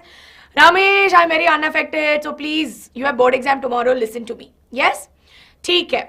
Let's all pay attention for the next 10 minutes where you are going to focus on what I'm going to say. This particular chapter is very, very important, right? It is very, very important. You are going to get some short questions. So let's get started and understand about this chapter. Now, what do we mean by meaning? So the chapter says sectors of Indian economy. So what is an economy? An economy is a pool of, let's say, activities that takes place with respect to production, consumption and exchange of goods and services, right? So an economy, when I say India is a large economy, right? Or is one of the largest economies that we see all over the world. So when I use the word economy, it is with respect to economic activities that are related to production, consumption and exchange of goods and services. Now, what are these economic activities that happen? So, if I am going to produce goods and give services, what are these categories? There are three categories. We have primary, secondary and tertiary. Now, what is a primary, secondary and tertiary activity? How am I categorizing on this? Like, how am I dividing it? It is based on the nature of production. Remember this. So when I say there are sectors of Indian economy, I can categorize them based on multiple parameter. Parameter 1 is to say is to divide them based on the nature of production activity. Now, what is a primary activity? They are related to the extraction and exploitation of natural resource. So, mining, agriculture, dairy farming, fishing, forestry. All of these are said to be primary activities, and it's also said to be agriculture and agriculture related activities. Now remember that these are important because exam may they will ask you one MCQ based question where you will have to identify which among the following is correctly matched. So how will you decide which is correctly matched? You should know who does a primary activity, what is a primary activity, only then you will be able to identify it. So exploitation with respect to extraction and exploitation of natural resource, where I get my raw materials. Now this raw material that is there then moves on to the next economic activity, which is going to be the secondary activity. Now the secondary activity that is there is basically transforming your natural products. So they are present in nature, right? So they are natural products and they are transformed through, let's say, something which is usable. For example, let's say I have tomatoes. How do I get tomatoes? Through agriculture. And when I squash these tomatoes and then I make a puree and a juice out of them, or let's say I treat them, I get ketchup. Now in nature I don't get ketchup, but I'm able to make or manufacture this ketchup, which is why we see that this concept is what is associated with different industries. So it is also called as the industrial sector or the manufacturing sector. Now from here, it should not be that industry made all these ketchups and it's sitting in the factory. It has to reach all the consumers. It needs to reach the people who are going to buy it. So we have the tertiary sector that supports the primary and the secondary sector. Remember this is very, very important. Tertiary sector does not only support, or it's not an individual entity on its own, but it supports your primary sector and the secondary sector as well. Now, how do services? So what are tertiary sector? They provide services, right? So it's also called as the service sector. So in this case, if you look at me, I am a teacher. I am teaching my students, right? So here I am providing a service, which is why in this case we see that I can say that it is a service sector. Sector includes a category, right? You can say that sector hota hai ek category. So economic activity, primary sector means it includes all the primary economic activities, right? Now, how do services support primary and secondary? Now, we know that primary activities like, let's say, extraction of natural resources would require people to be involved. You would require laborers to go and mine and get all the minerals. So that way the person is doing a service by getting it, right? So there you have laborers who are part of the tertiary sector, but the process of extracting is a primary activity. Okay, remember the difference. Then what else do you see? Actually, sorry, that's an incorrect example. Let's assume, let's use an example of, let's say, somebody providing fertilizers, right? That's an incorrect example, my bad. Let's use an example of fertilizers. Now, farmer needs fertilizer, right? Farmer needs fertilizer. So there needs to be somebody who will sell the fertilizer. Let's assume a fertilizer shop. So this person who's having the fertilizing shop, where he has a shop of fertilizer, seeds, pesticides and all of that, then we see that this right here is a tertiary sector supporting a primary sector. Now, how it is supporting secondary? Secondary sectors are supported by tertiary sectors with ways of transport, right? So transport here is also a example. Now, it is not that primary sector exists alone, secondary sector exists alone, and tertiary exists on its own, but rather they are all interdependent on each other. So let's take an example of what we are wearing, right? I am wearing a cotton shirt. So I went and I bought this cotton shirt, let's say from a company called as H&M, because they had a sale and they gave this to me for 300 rupees, right? So I am wearing a cotton shirt. But where did this cotton shirt come from? This shirt came from, let's say, a clothing store. Yes. So this came from a clothing store. Now, how did the store get this? The store got it probably from the factory that was producing this cotton shirt, right? Now, how could that factory produce the cotton shirt? Because if you see, if you look at it, we see that this right here is gotten from the cotton, right? Cotton fibers are then made into yarns. Then from the yarn, we make the fabric. And from the fabric, we are able to produce the garment, right? So in this case, if you see, all of them are interrelated, right? So all of them are interrelated.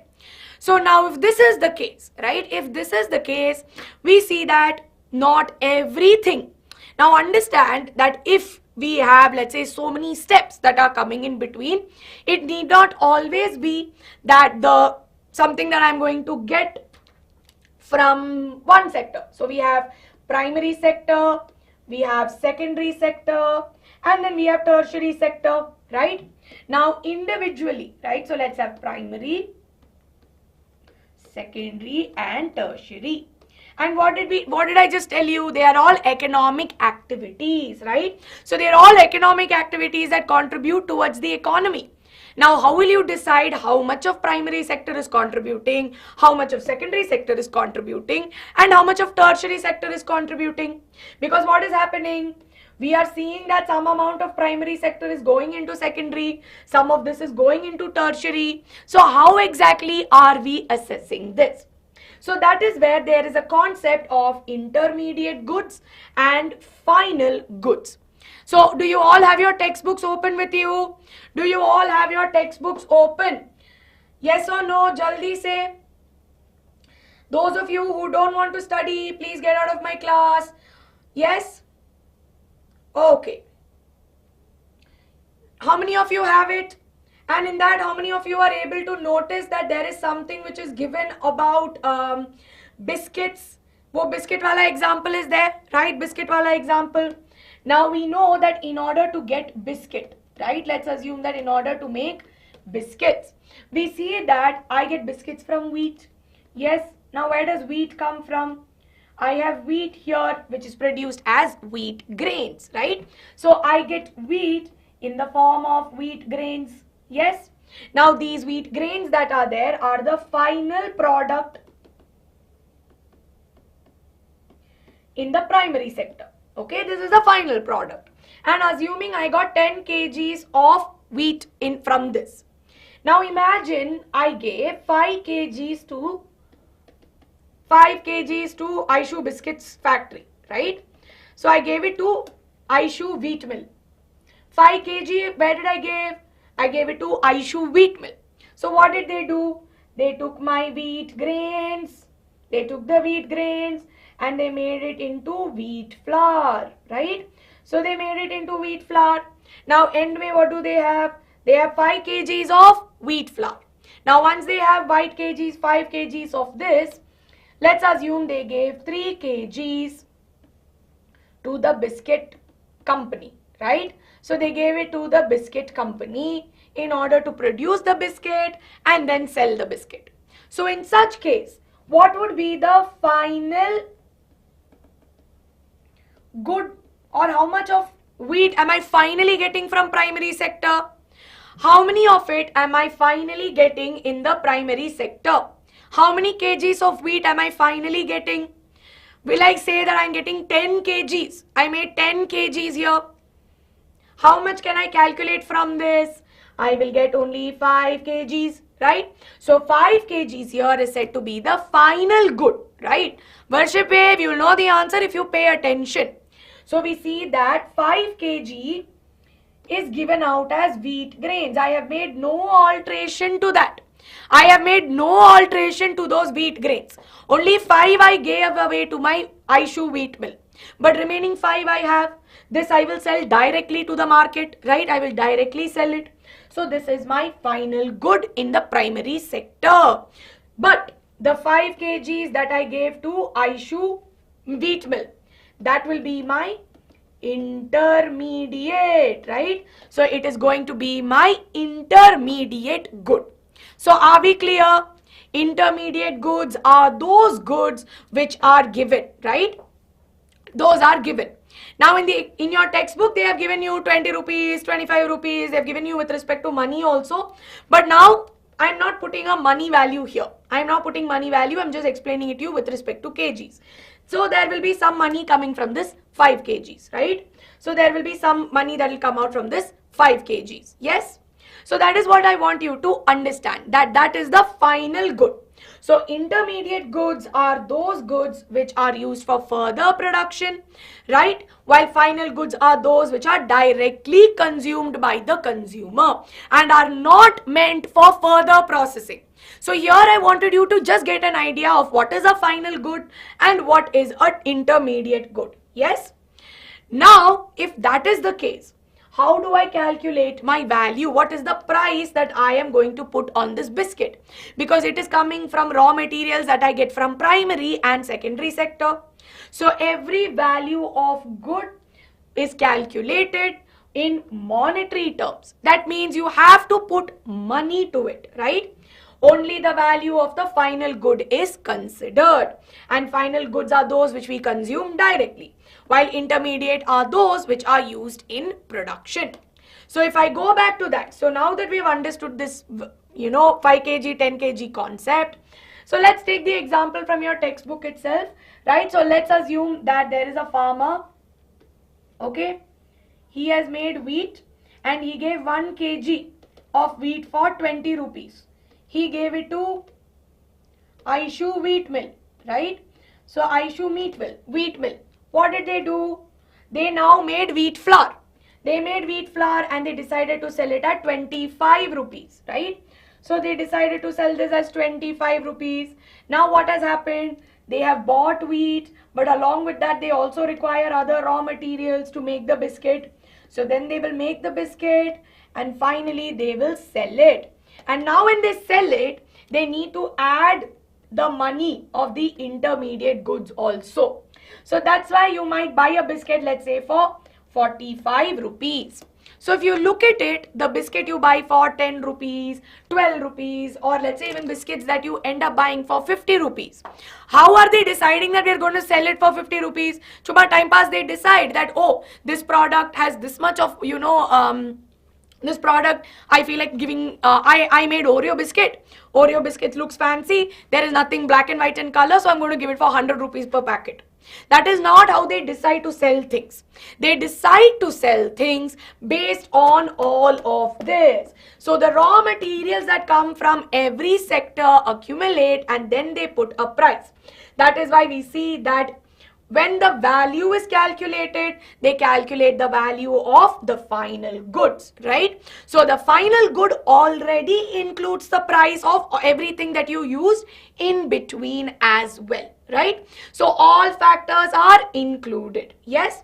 So from this, we get a sectoral value, right? So from primary sector, itna paisa milega, itna paisa secondary sector mein se milega, itna tertiary se milega. So that sectoral value is the value of final goods.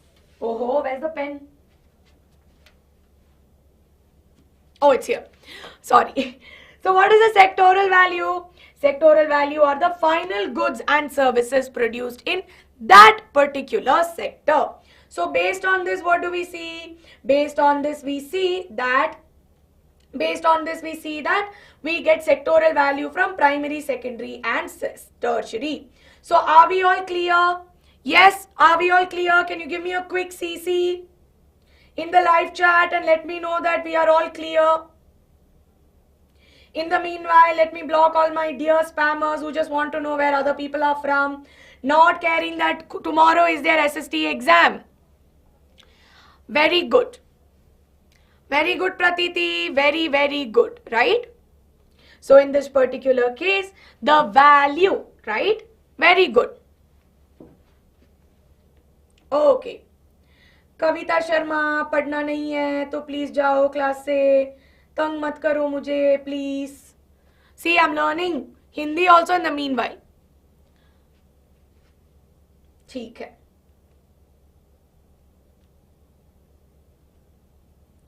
Awesome. So with this, from this rather, we see that we will get the GDP or the gross domestic product. Now, how is sectoral value different from GDP? GDP is the value of final goods and services produced in a country in a particular year. And the total value of production is obtained from primary, secondary and tertiary. So when you add up the sectoral values, you will get your GDP, right? Because it is the total value of production from primary, secondary and tertiary. And the GDP that you calculate per capita, that means per year when you calculate the GDP, we determine that, or that value will tell us how prosperous our country is.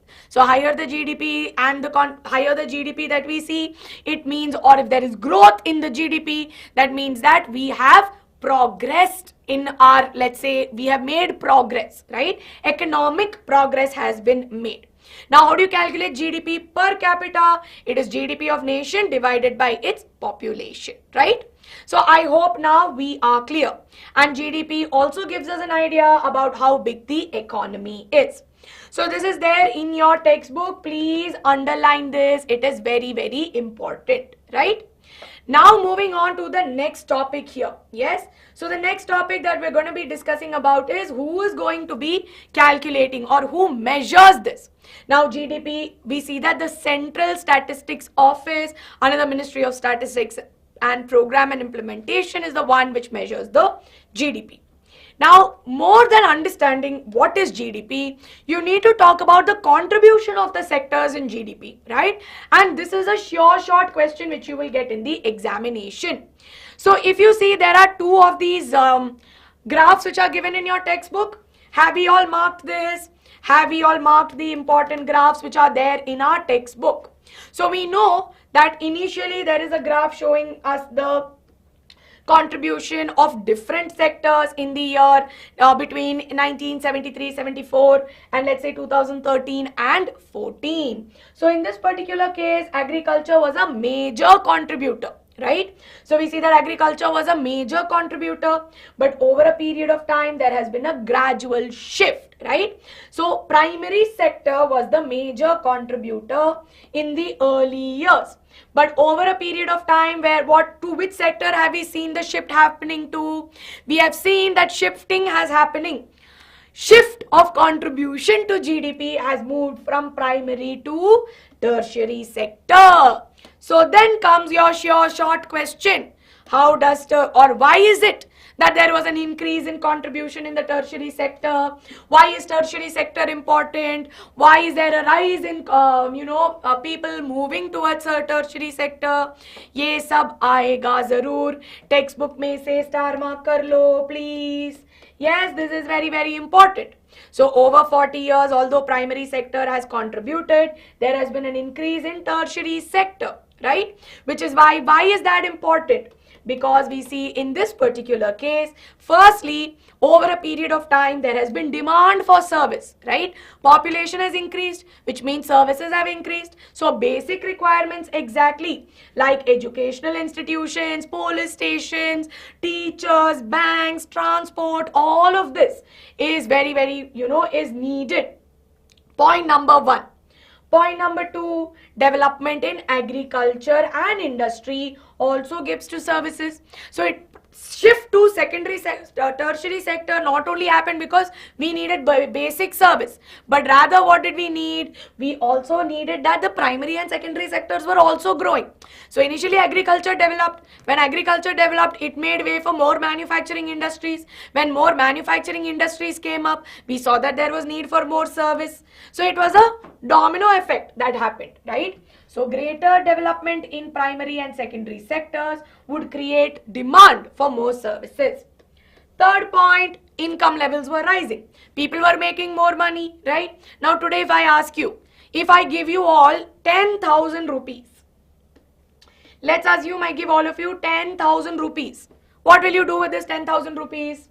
You might tell me, ma'am, I might buy myself something.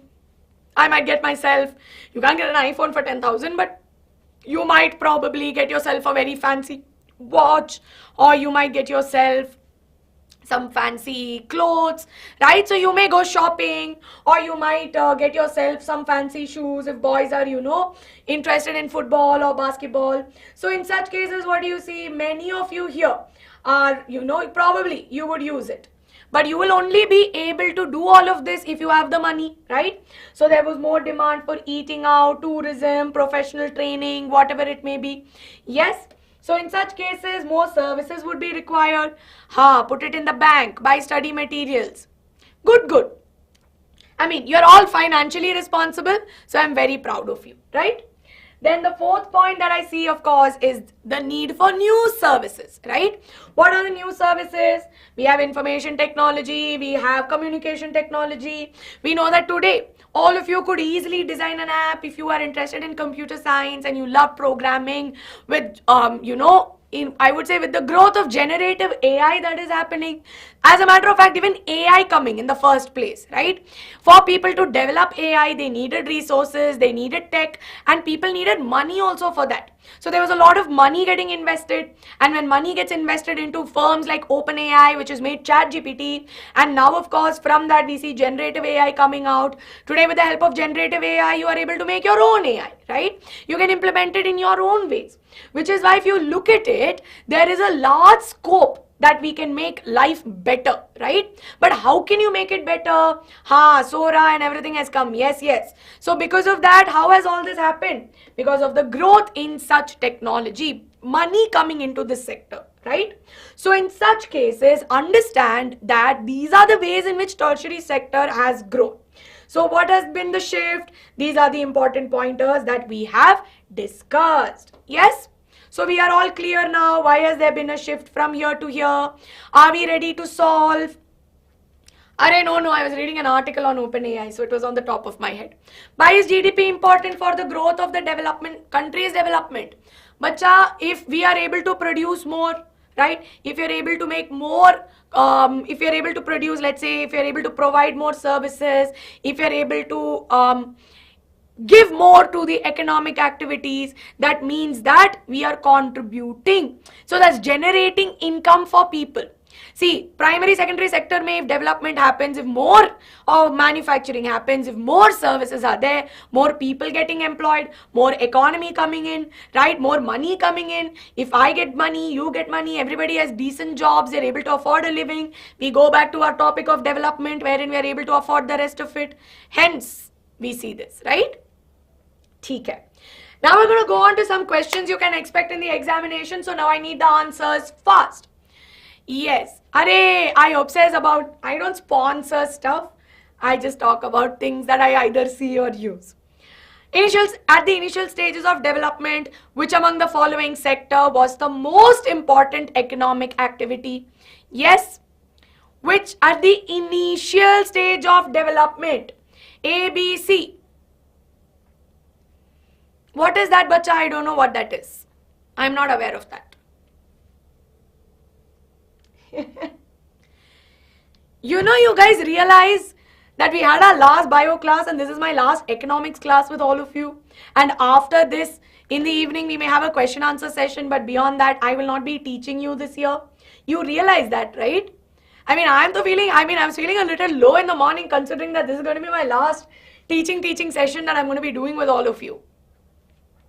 Very good. What was your keyword here? Your keyword was initial stage of development. So if the word initial stage of development is there, correct answer is option A, primary sector. That is what contributes to our initial stages. Awesome. Now let's move on to the next one. ठीक है, lot of paragraphs are given to us. This is going to be a 3-mark question. Okay, it's a 3-mark question as to there are many activities. ये सब primary, secondary, tertiary sector के बारे में है, right? Primary, secondary, tertiary sector के बारे में है. There's a lot of information on this. Now based on that, you need to give me the answers, right? 3-mark question, 1 mark each. Production of a commodity, mostly through ways of manufacturing, is an activity of which sector? Can you give me the answer? Yes? Please come and disturb me in my future classes. You are most welcome. I will come back, but isn't it the last class for batch 2023, 24? I mean, I'm talking about you guys.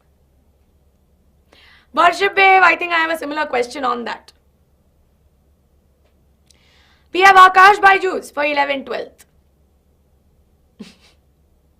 Thank you, Hazel. So sweet. Awesome. Okay, lot of hearts coming my way. Lot of hearts to you also, students. Okay. Ma'am, no. Very good, very good. Yes.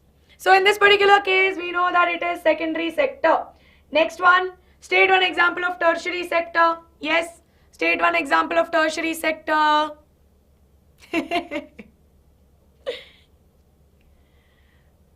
Don't get emotional now. You don't have time. We still have half this chapter and I need to finish it in 20 more minutes. That's my aim. Secondary. Very good. Transport is an example. Teaching is an example. Okay. Purvi bacha set went all super duper. Amazing. Koi nahi, if it's 79 out of 80 also, I'm proud of you. I know you will make it 80 out of 80 next year. Business, wo sab. Any example you give. Why is secondary sector also called as industrial sector? Yes? Why is it called as industrial sector? You stop getting emotional and give me the answer. Very good. Why is it called as industrial? Secondary sector is responsible for converting your natural products into usable ones, right? So when it is converting from natural to usable, we see that it's mainly happening in our industries. Hence, in such cases, we see that we also call it as industrial sectors. Next, that's a 3-mark question. Now, this is again a sure short question that will be there, right? Which among the following is correctly matched? Primary, secondary, tertiary, quaternary. Tell me which is the correct answer. Okay. Ma'am, do you teach JEE? नहीं बच्चा, I don't teach JEE. JEE में biology नहीं है. JEE में geography भी नहीं है. तो no, I don't teach JEE. JEE has only PCM. Kushbu ma'am is there.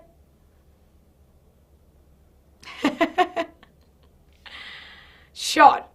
Hey, we'll all have we'll have that, so don't worry. Now I realize that I unnecessarily made you all emotional and you've lost track. We'll keep that for the end of the class, okay? Very good. Answer is option A, fisherman, right? Secondary sector, everything else is incorrectly matched. Simple as that. Now these are again some sure short questions which you can expect in the examination. Why is service sector gaining more importance in the global economy? Or explain the 3 sectors with suitable examples. This can come for 5 marks, which means that this right here is for 3 marks, this bit of it is for 2 marks, right? Or another option, this was there in your practice paper. Yes, so this was there in your practice paper, which has come for 3 marks. Over 40 years, production sab hoga. Over a period of time, tertiary sector emerged. Why do you think tertiary sector is becoming popular in India? Give with any 3 examples. So now we know what to write. Are we all clear? Yes or no? Yes? Give us a CC, give me a CC as to how to write answers for these subjective questions. What I will recommend is that you write and practice. If not in detail also, ऐसे point लिख कर practice करो, ठीक है? Board exam is not over and you're asking me farewell. You first focus. Okay, amazing. See, we have only spoken till contribution.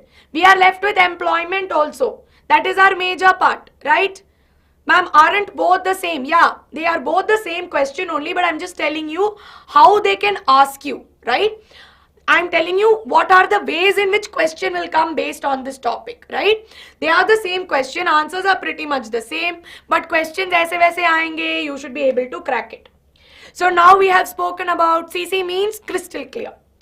Now we have employment in sectors. Now we have only spoken about how people have contributed or what has been the sectoral contribution. But we still haven't spoken about employment. See, idea is that if tertiary sector is contributing more, that means more people are working in tertiary sector. That will be the idea, right? We feel like it's directly proportionate, right? That if more people have more contribution, more people, direct proportionate. But that's not the case. Although we see that service sector has been growing over a period of time, we see that employment percentage is drastically less, right? We see that despite the fact that during the recent years, service sector has been contributing, we see that percentage of employment in service sector are relatively less. But rather maximum population is still employed in the primary sector. So look at the two graphs. We see that in this particular case, share of GDP, this is share percentage of GDP. This is share percentage of employment. Percentage employment, contribution towards GDP, right? We see that these are two very different things. That means that although tertiary sector is contributing more, there are not enough people getting employed. People are still in the agricultural sector or primary sector. So in this particular case, why is it so that even though tertiary sector has been gaining importance, there hasn't been a shift in employment? Why are not enough people getting work in the tertiary sector? That is what we need to understand. Now, this is something I find it easy to explain with the NCERT because NCERT has explained it beautifully, right? So in this particular case, if you see, we see that especially when you talk about the primary sector, we see that in most cases, people and workers in the agricultural sector are underemployed. Now, what do I mean by underemployed? So let's assume they have given this, again, there's a question similar to this. There is one farmer, Lakshmi, she has one chontu land, she is not irrigating it, she is depending on rain, she is growing simple crops like jowar and arhar. Everyone in her family is working on this, right? So why are they working on the chottu piece of land? They are doing this because so they're doing this so that they have some work to do and they don't want to be idle. But ideally for that small piece of land, they don't need 5 people to work on it. The labor effort is getting divided. As a result of which what happens? We see that all of them don't have enough work, but they're just keeping themselves busy. So are they being productive? No, right? They are not being productive. Their productivity is relatively lesser, and to be honest, they are making lesser money as well. So this is a type of underemployment where people think that they are working, but this is less work than their potential. So imagine if only Lakshmi worked on that piece of land and let's say her family went elsewhere and worked on different pieces of land. So if 5 of them worked on 5 different pieces of land, that will be 5 times the income that she is making now. But instead, when all of them are working towards one, they are making relatively lesser. So this kind of underemployment, now remember this, underemployment is when you don't have enough work. Now this type of underemployment where people feel like they have a job or they are doing enough, but to be honest, but it's clearly when it's as good as them being unemployed, right? So they think that they're doing a lot of work. But to be honest, they are as good as the fact that they are not employed. We call this as disguised unemployment. So it's a type of underemployment that we observe. which is not only seen in primary sector, but we see it in other workers also. So especially for casual workers and daily wage workers or painters, they don't get it, they don't have work every time. Sometimes they will have work, sometimes they won't. So we call it as seasonal unemployment as well. So what do we mean by seasonal? Seasonal means कि sometimes work होता है या फिर नहीं होता है, right? So we see that they may spend the whole day, but they earn very little. So disguised unemployment, when people work more than required and their contribution does not increase. Underpaid workers in service sector are also examples of the same because they lack better job opportunities. Now similarly, if this is the case, how do we generate more employment? This is something you will get for 5 marks. How can we generate more employment for rural workers or workers working in the primary sector? This right here can come in the examination. So here again, ye Lakshmi wala point, if you see, first and foremost, in first particular case, we can talk about how she could, maybe first and foremost, people could work on other projects, right? So they could work on other projects like suppose dam construction, right? And let's say building of canals. All of this could generate employment within the agricultural sector, right? So that way what will happen? Lakshmi is working on unirrigated land. There are no sources of irrigation. So in such case, if let's say 2 people went and worked in construction of dams, or if they went on working, let's say on building canals, or let's say building roads also, right? So building of roads and all of that, that way it would definitely be helpful, and even building storage facilities. Then of course ensuring that banks, cooperative societies all provide cheap loans. So they are also having some amount of money in their hand to kickstart their, journey of generating more money. Along with that, investment in basic services like transport and communication. So if government invests money in transport and storage of crops, there'll be better roads, better ways in transport for several farmers who can access water and, who can grow and sell the crops, right? So that way they will not just be productive, they will be involved in services as well. And other ways to promote local industries and like cottage industries and all of that, right? So opening cold storages, these are all ways in which we can promote that. And along with this, last but not the least, you can also write about encouraging non-farming art activities and creating jobs in healthcare sectors and education sectors by opening schools, by opening dispensaries in the area. Now, as a matter of fact, we also see that the government has implemented the Mahatma Gandhi National Rural Employment Guarantee Act of 2005, right? So, of course, in this particular case, we see that this was somewhere around 2005-2006, where 100 days of guaranteed employment was provided for daily wage workers. So, they were allowances that were paid by the government to ensure that they have work, and in case if they don't get work, then we see that there would be certain allowance that would be provided to them, right? So this is what we understand by this. So unemployment allowances are there if they are not provided. Does this mean that anybody and everybody will get free money from government? Absolutely not. There needs to be proper verification, they will give a job card, and this will be issued by the Gram Panchayat, right? So this is what we need to understand. So this was about, see, when you talk about the tertiary sector contribution, there is aspect of percentage contribution in GDP and employment percentage. And from that we realize that there is disguised unemployment, seasonal unemployment, all of that we observe it here. So are we clear? Yes or no? Are we clear? Shall we move on? Can I give you some more questions to solve? So let's get started, everybody. Yes?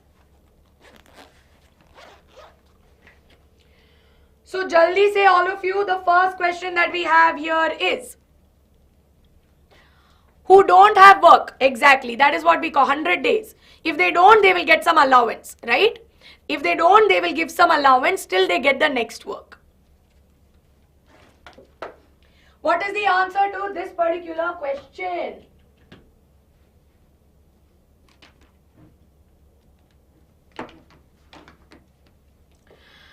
Here we have underemployment is the underuse of worker because a job does not qualify the worker skills. Which among the following occupations suffers from underemployment?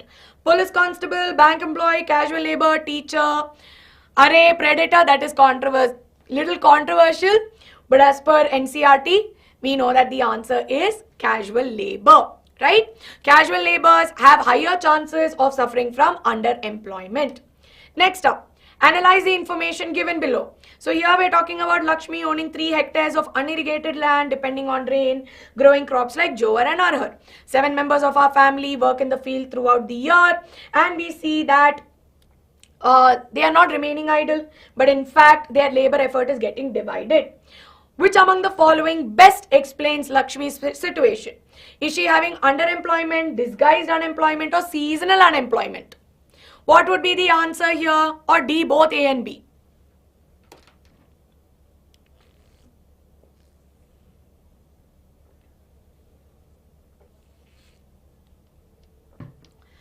Very good, very good. Need the answers coming in. Awesome. Okay. Correct answer is D, right? So we know that here they think they are productive, but they are not being fully utilized. So they are underemployed. Now this is a type of disguised unemployment. Now what is seasonal unemployment? Seasonal unemployment is like in the case of daily wage workers, where in some seasons or in some cases they may have work, while in some cases they may not have work, right? Okay. Next one. How can employment be created or generated in India? Explain with example. This is from 2023 and I think this came for 3 marks. Now are we clear? Do we know what to write about? How can we generate employment? Yes? Bacha, no, I can't teach math. There's a difference between solving numericals and teaching. I can solve, but I highly doubt I can teach. Now you know what to write. You'll have to write about making loans easier for farmers. Then you can write about this one. Construction activities, cold storage, cottage industries. Then you can write about IT sector nahi, right? IT sector nahi, ye wala slide mein, whatever I showed you. You got to write about this, right? Provide loan, create job in healthcare sector, education sector. Ye sab likhna padega, okay?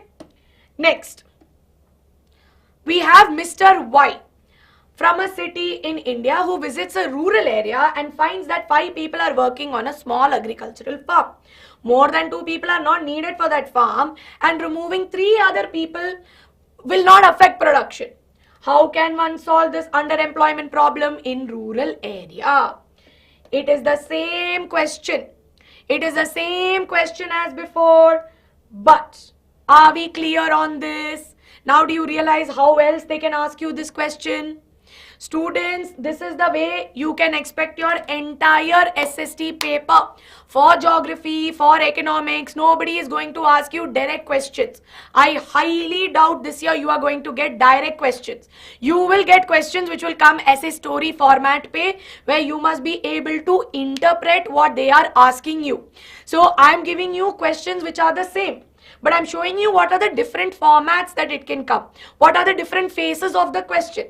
But uska answer to same only, right? So now in this particular case, what do you see? These are all the pointers that I have just discussed, right? Awesome. So with this, all of you, we will move on to the second part of the chapter. I should be able to finish this off in another 10 more minutes, right? Underemployment is when, see, a type of underemployment is what you call as disguised unemployment, right? Underemployment is when more people are working on it less than necessary. As good as when they are not there only, right? Even if they are not there, it's as good as they are not having a job. So disguised unemployment, yes? ठीक है. Now this one way of categorizing the sectors was based on their nature of production. Another way of categorizing them is based on nature of employment, where we have organized and unorganized sector. So what is the organized sector? This is again a short question which will come in the exam. What is the organized sector? Organized sectors, as the name suggests, is highly organized. That means that everything here takes place properly. So these are organizations which will be registered with the government, which have assured work. They will have laws which will be laid by the government, job securities, and of course we see that safe working conditions with basic facilities. And we see that benefits are provided like paid leaves, maternity leaves, provident funds, gratuity, pension, so on and so forth, right? So they will ask you questions based on what is the organized sector, or they will give you features of organized sector and identify if it is organized or unorganized. So ye wala part open in your textbook, highlight. These are the important pointers under organized sector. While what do we mean by unorganized? Yes, what do we mean by unorganized? Unorganized means they are scattered. They are not per se in the control of the government. Labor laws most likely are not followed, lower wages, they don't have paid leaves. Now unorganized sector include our vegetable vendors who take it on the carts, it includes shopkeepers who have chotu shops, and of course it also includes, let's say, even our daily wage laborers who are there. You can write it in your own words as long as keywords are there, Anish, right? So what are our keywords, Anish? Registered with government. Let's say, for example, you should use the word job security, right? So those words need to be mentioned clearly. Yes? Okay. So who all work in unorganized sector? Mainly include our rural areas. In rural areas, landless agricultural laborers, farmers, artisans. Then of course in urban areas, your casual workers, street vendors, rag pickers, and all of them, right? So we see that unorganized sectors are not under the government, which means that people in the unorganized sector can be exploited. Now what do I mean by exploited? It means that they can be, when I say they can be exploited, that means that they can be overworked, they can be not paid enough, right? So in such cases, because we need to ensure that they don't get exploited, we need to protect them, right? We need to protect the workers of the unorganized sector. Because if you see, organized sectors includes your people wherein they have proper employment opportunities, right? So we see that there are many organized enterprises within, let's say, there are many organized sectors that exist. But we see that in many cases, it is not properly done. So we see that in order to ensure that people in organized sectors are worked or they are protected, we see that we need to provide subsidized prices for agricultural inputs for the farmers, cheap loans for small scale industries, and primarily implementation of labor laws. So we see that again, we see that unorganized sector exists in both rural area and urban area. Urban area में small scale industries, casual workers, trading, transport में जो भी काम करते हैं, उनको we need to be ensuring that they are able to get a lot of income, they are not exploited, labor laws get implemented. So gratuity is basically a sum amount that gets provided to a person who completes 5 years in an organization. 5 and then I think again is 15 years, right? So gratuity is like a payment that comes out. Yes? Super. This is again a very important question. Exam mein zarur aayega. Last but not the least, classification based on ownership. This you learned in geography also. Based on ownership, we can categorize them into public sector and private sector. What is public sector? They are owned by the government, motivated for national development. Private sector, owned by private companies, motivated for profit. Now, why do we need public sector? See, private sector is owned by individuals. So if we have Aishu Ketchup is owned by me. And if it becomes a best-selling one, I will make the money, right? Always remember that. If there is one person who owns it, and let's say he has a business, that one person will be the one making the profit. He may or may not be interested in the national development, right? Or he may or may not provide money for building roads. He might not give money for building more healthcare facilities and all of that. But in this case, we see that that is the job of the government. So that is the need for public sector, because we see that development of infrastructure, development of industries, roads and all of that is something which will be the job of the government.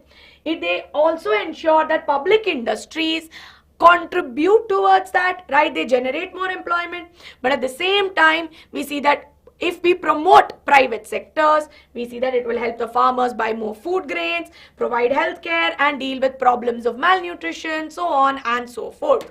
So we see that there are some activities which the government has to support. How can the government support it? By making more public sector industries. We see that more people will come to work for it. Whatever revenue we generate will go back to the development of the country, which is why it is encouraged to build more public sector organizations. So based on this, all of you, quickly, can you give me the answers for the remaining questions that I have? Access to government schemes, safety, security of workers, employee benefits like health insurance, retirement plans are benefit of dash sector. Can you tell me which among the following is the correct answer? Is it organized, unorganized, scattered, or is it all of the above? Now we know the answer for this. Very, very simple. This is how the question will come in the exam, by the way, right? So these are PYQs, similar to PYQs as well. Very good, very good. Awesome. Correct answer here is option A, right? Wherein we have organized sector. Yes? Next up, write any two differences between organized and unorganized. You will be able to write yes or no. Will you be able to write two differences between organized and unorganized? Yes or no? 2 points of difference. Owned by government, not owned by government, right? Here we see that labor laws are implemented, labor laws are not implemented. Simple. Then you can talk about who come under this. Are basic facilities available? Basic facilities not available. Okay? Two disadvantages of unorganized sector. They can easily be exploited, right? They have no paid leaves. Yes, and of course we see that there are no labor laws, right? One more question. This is there from your practice paper from this year. So this is there from practice paper where Sunil and Raman did their graduation from the same college. Sunil was employed in an unorganized sector and was unhappy, while Raman got employed in an organized sector, was happy. Why do you think so? Write any 3 points of difference between the two sectors. Very simple. Very very easy. Story बता के सिर्फ बताना है organised और unorganised sectors के बीच में क्या फर्क है, right? Nothing more than that, nothing less than that. Yes, see public sector बच्चा, the idea is that if you want development of the country, right? You want the nation to develop. You want more things to happen where our country becomes more developed, more facilities are available. So in such cases, who is responsible? If I say that, if I call, let's say, one person and I say, oh, you are responsible for this, that is not the case. If I ask you who is responsible for making sure roads are proper, for making sure that there are more hospitals, for making sure there are more colleges, what will you tell me? You will tell me कि ma'am, government करना पड़ेगा, right? सरकार का job है, ये मेरा job नहीं है, सरकार को करना पड़ेगा. That's what we always hear. So how does the government make money? So we all pay taxes, right? So you may not know about it now, but your parents may or may not be paying taxes, and from the taxes that the citizens pay, they will raise the money. Now, large sums of money, of course, as you see, is spent on the development. But if you see primary sector or the private sector who's owned by individuals, they are making large sums. So ideally, right, if we could use all the profit from the private sector, it would be great. But that's not the case, right? So the government is the one who has to do the job. Now, how can government ensure that, let's say, they are able to bring in more employment opportunities, they bring in more ways of generating employment, so more income for people, thereby more development, which is why in this case, we see that there is public sector industries coming in. Why is there a need for public sector? Because it is the government's job to take care of its citizens, right? So there are certain activities which the government has to support. For example, we see that the government supports by buying food grains at a lower price, and it supports the farmers. It provides education, healthcare facilities to rural areas, and of course, especially in such cases, there might be many schemes which are implemented so that people can develop, right? So what is the need here? The government has to step in order to ensure that it progresses. Yes? ठीक है. So these are all the questions and we are done with 2 chapters. Okay. How many of you want lunch break? Or how many of you just want to finish and go at 2:30? How many of us want to do it at one shot and then you go for lunch? How about that? Public sector, HAL, BHEL, they're all examples. Shall we finish everything and go for lunch at 2:30? Yes. अगर मैं अभी lunch देती हूँ, then my promise of finishing things at 2:30 is far, far away. Ma'am, lunch is here. Ma'am, lunch. Ma'am, finish.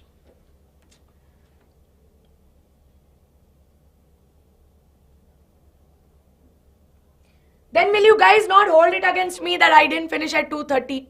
If I give you lunch break, which is on your popular demand, that means that if I don't finish at 2:30, it's not on me. I will take till 3 o'clock. Is it okay? Will you not hold it against me? Then you will come later and say, देखो ma'am आपने तो नहीं किया. हाँ. I know my people are here who will say that. Ma'am, I will never forget it. ठीक है. Shall we come back at 1:45 then? 15 minutes. Hey, so mean, huh? Guys, it's all because of you, okay? PYQs. Yes, bacha, but you need to practice competency also. 15 minutes lunch break. Yes. 15 minutes. Done. I'll come back at 1:45 p.m. Okay?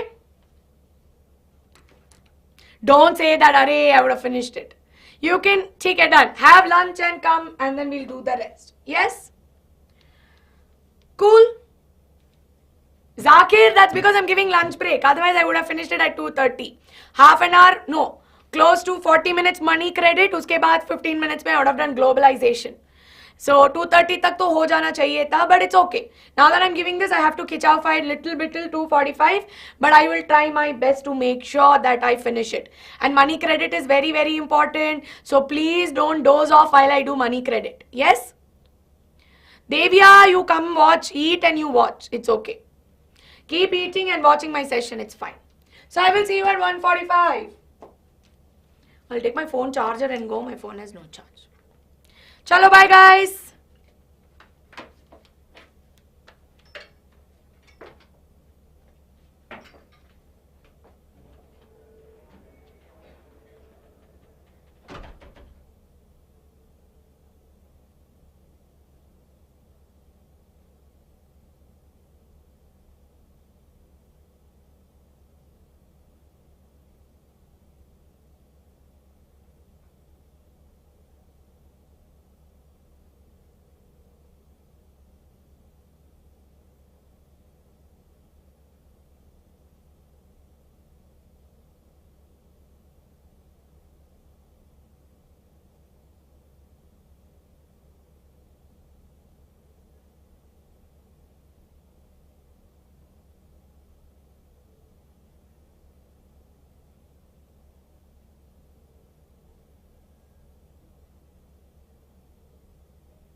Hello.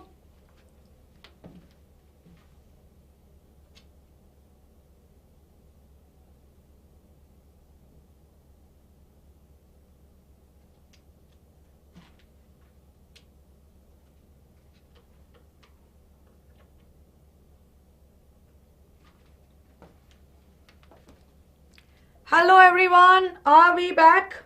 Yes? Are you all able to hear me, see me clearly? Everything is good to go? Welcome back all of you, welcome back.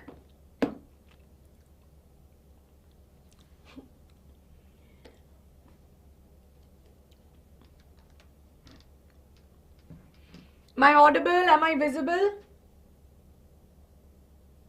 My God. Ma'am, what are the lessons I should mostly focus on? First 3 chapters, okay? Killer Bacha, that's not, first of all, what is that name? Secondly, please make sure that you don't use such languages in class. For 11th and 12th, Divya, is it what you are asking? If it's for 11th and 12th, then sadly, no. Charan, yes. I have trust issues with Aishwarya ma'am's time. Wow. I have trust issues with my time as well. So, let's get started. No, I have not had lunch. I just had some dry fruits, but I'll have lunch aram se later on. Now, let's move on to our next set of questions, everybody. Next chapter, rather, I would say. So, in such cases, in the next chapter that we're going to do is going to be money and credit. And like I said, just like sectors of Indian economy, money and credit is a super important chapter, right? So, this right here is very important for all of us to study. Killa bacha, if this is how you're going to talk in class, you're going to get banned, okay? I will tell you. I'm very, very specific about the mindfulness in the way you speak, right? That's the only thing I tell you, that be mindful with the way you address others. If you're not going to use appropriate language, you can leave the class, okay?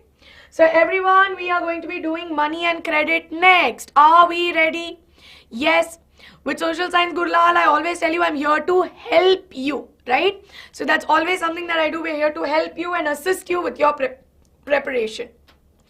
Okay. So next up, of course, we are going to move on to money and credit, right? So in money credit, this is the most important chapter. Now here we cover 3 main topics.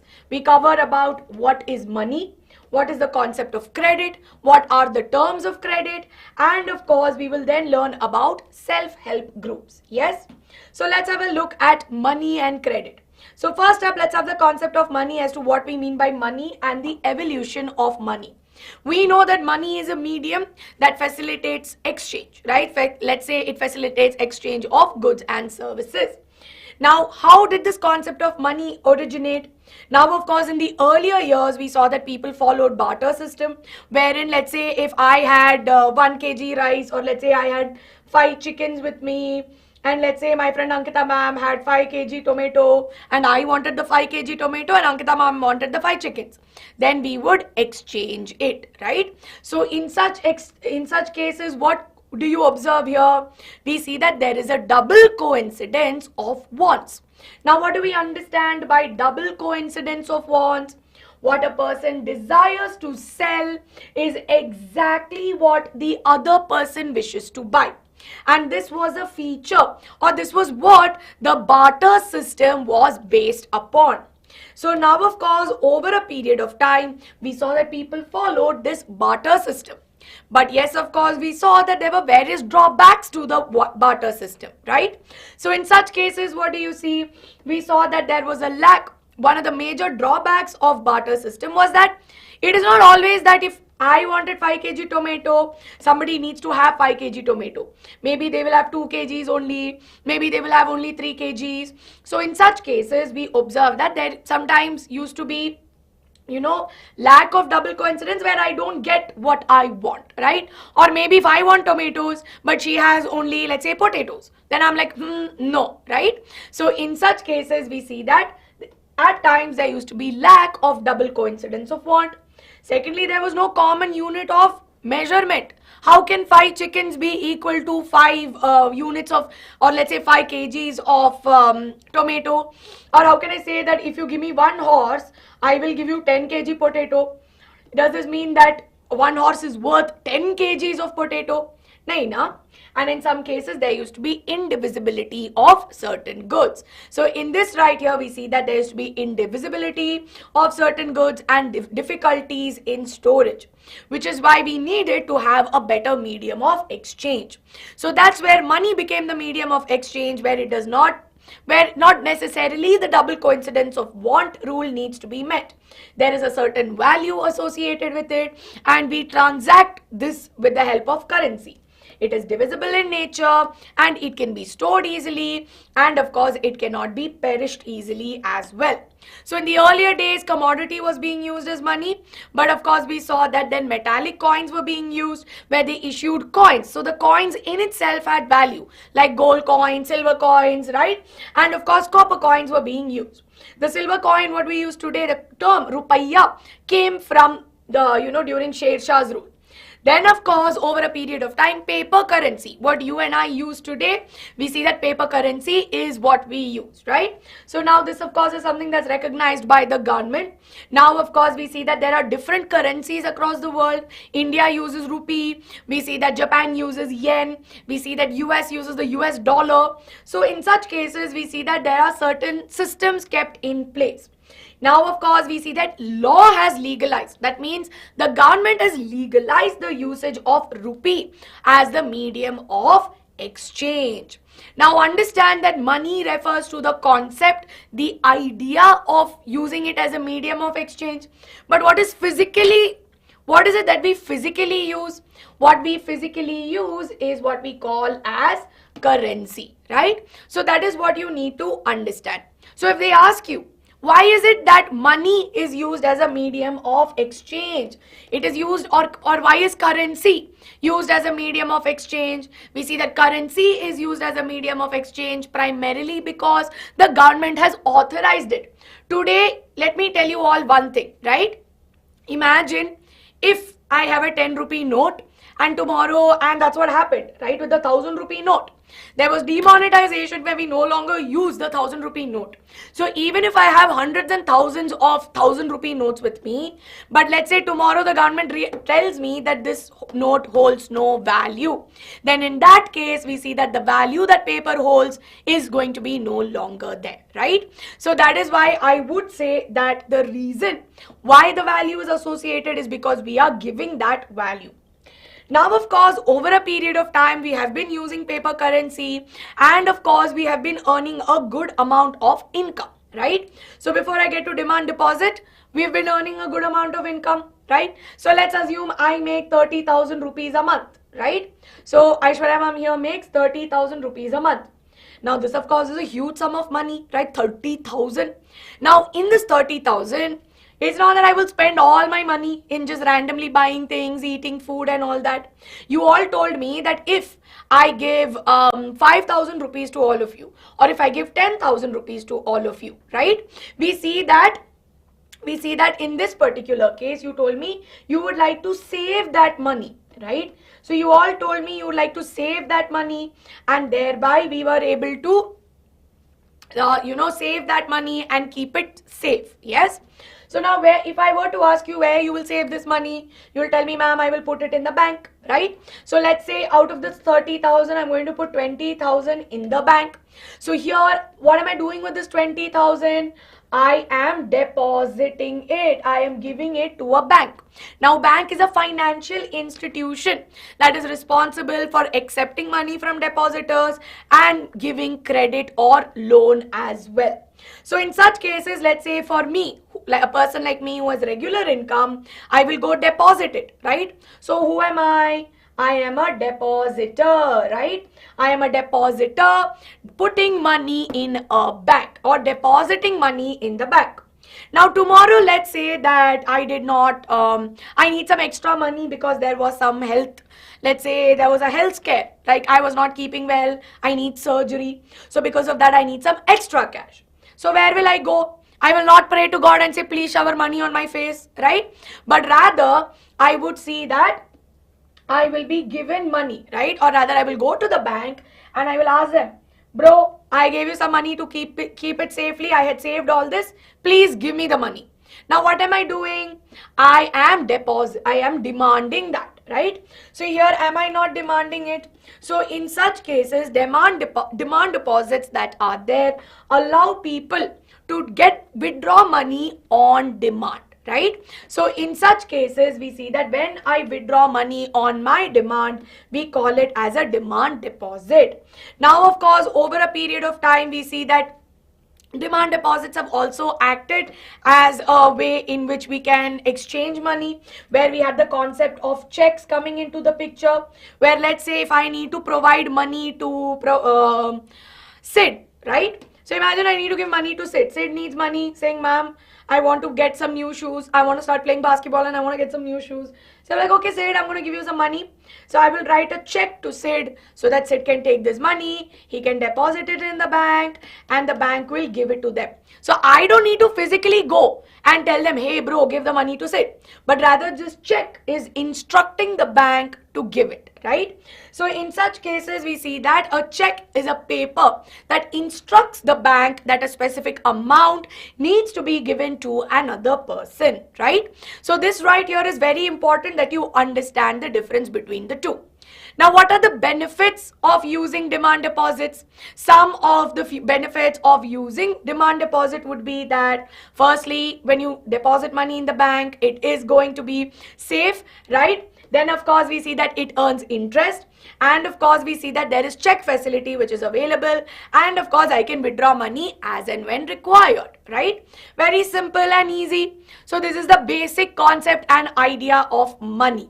Now, moving on before I go into the next set. Tell me which among the following is a modern form of currency. This has come in the year 2023. Yes? Okay.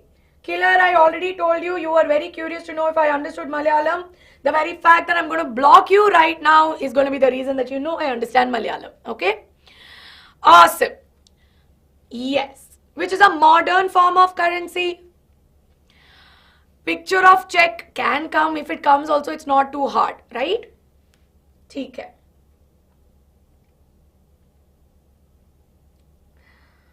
Okay. Very good, all of you. Very, very good. The correct answer here is going to be option A, which is paper notes, right?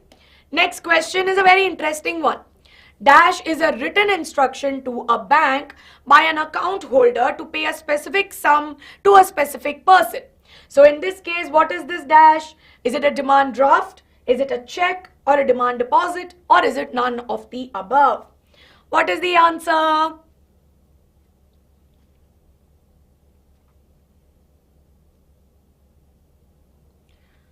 Ma'am, who is telling demand draft?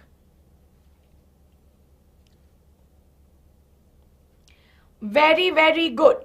Correct answer is option B, check here, right? It's a written instruction which is given from account holder to, let's say, a specific person. From Aishwarya ma'am to Sid. Specific person, right? Now, what is a demand deposit? So, basically, a demand deposit is an account that you hold, okay? So, a demand deposit account is something that you hold where I have some money, some funds held within it, let's say in my name, right? Which I can withdraw at any time.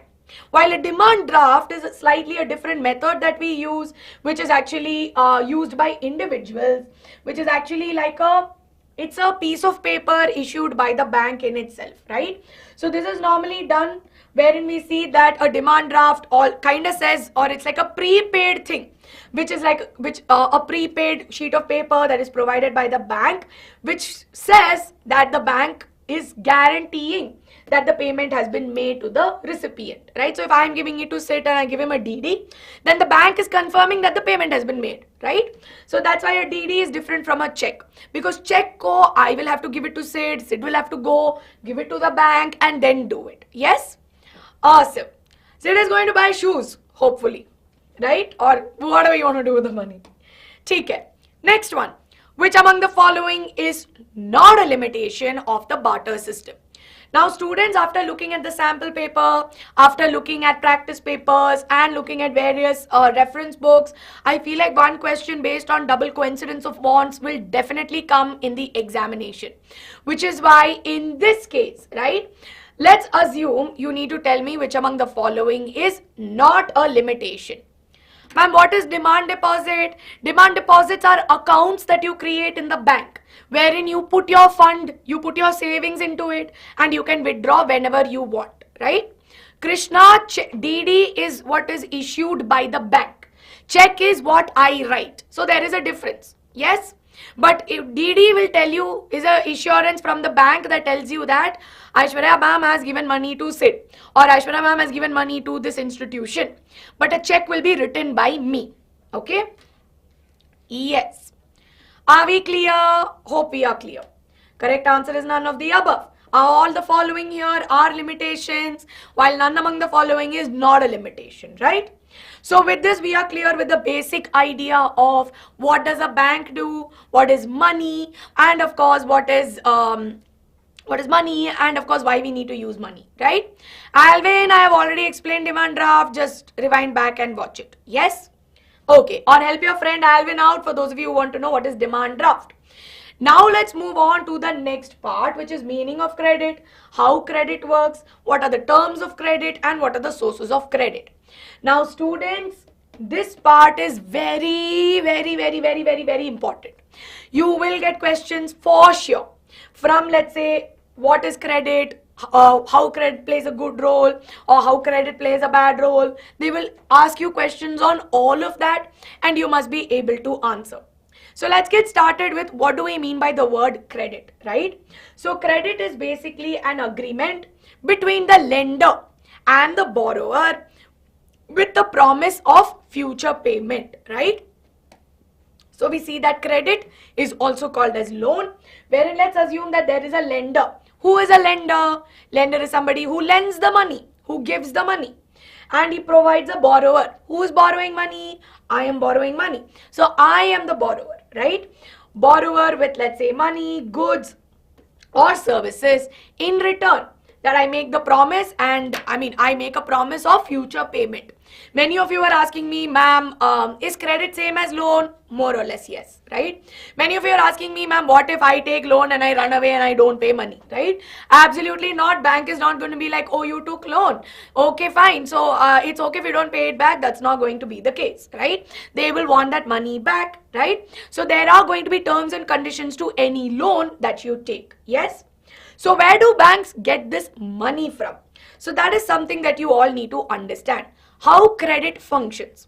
Now we learned that there are people who are the depositors who take their hard-earned money and then they will go and they will deposit in the bank.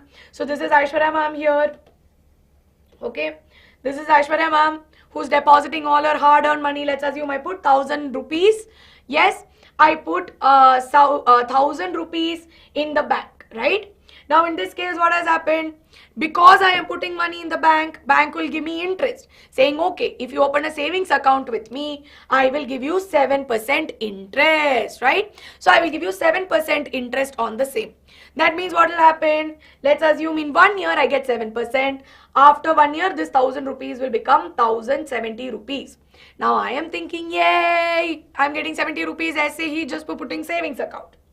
Now on the other hand, imagine there will be many people like me and we are taking 1,000 as a very simple account, like simple value. But we are talking about crores and crores of money which is going in as savings. Now at the same time, bank is getting a lot of money. Now what will bank do? This money that we deposit is a portion of it is what is given out as loan, right? So this money what we deposit is what is given out as loan. So let's assume we have my friend Rahul here. I really do have a friend called Rahul. So he studied in the US and he's working there. So when he had to go to study in the US, he needed a lot of money. So what did he do? He had to borrow some money or take loan from the bank in order to pay his fees in the US, right? So now this money that he is borrowing will be charged at an interest rate of 10%. That means when he has to repay the loan back based on the terms and conditions, he needs to get 10% more, right? So in such cases, we see that there will be 10% more. So in this particular case, we see that what is happening? The interest he is paying back to the bank is higher. Yes, he is paying higher. So in this case, 1070 is the interest the money that I will have by the end after getting interest. Rahul will pay back 1100 after interest. Now isn't there a discrepancy for the same 1000 rupees? We see that there is a slight difference. So we see that the difference that comes between the rate of deposit and the rate of lending is what we call as the bank's income. So if bank is going to give me 7% interest and bank is going to charge 10%, then there is a remainder of 30 rupees. That 30 rupees is what is going to be the salary for the bank employees, or rather 30 rupees is the income the bank generates. Now understand that if let's say there was 1 lakh rupees, right?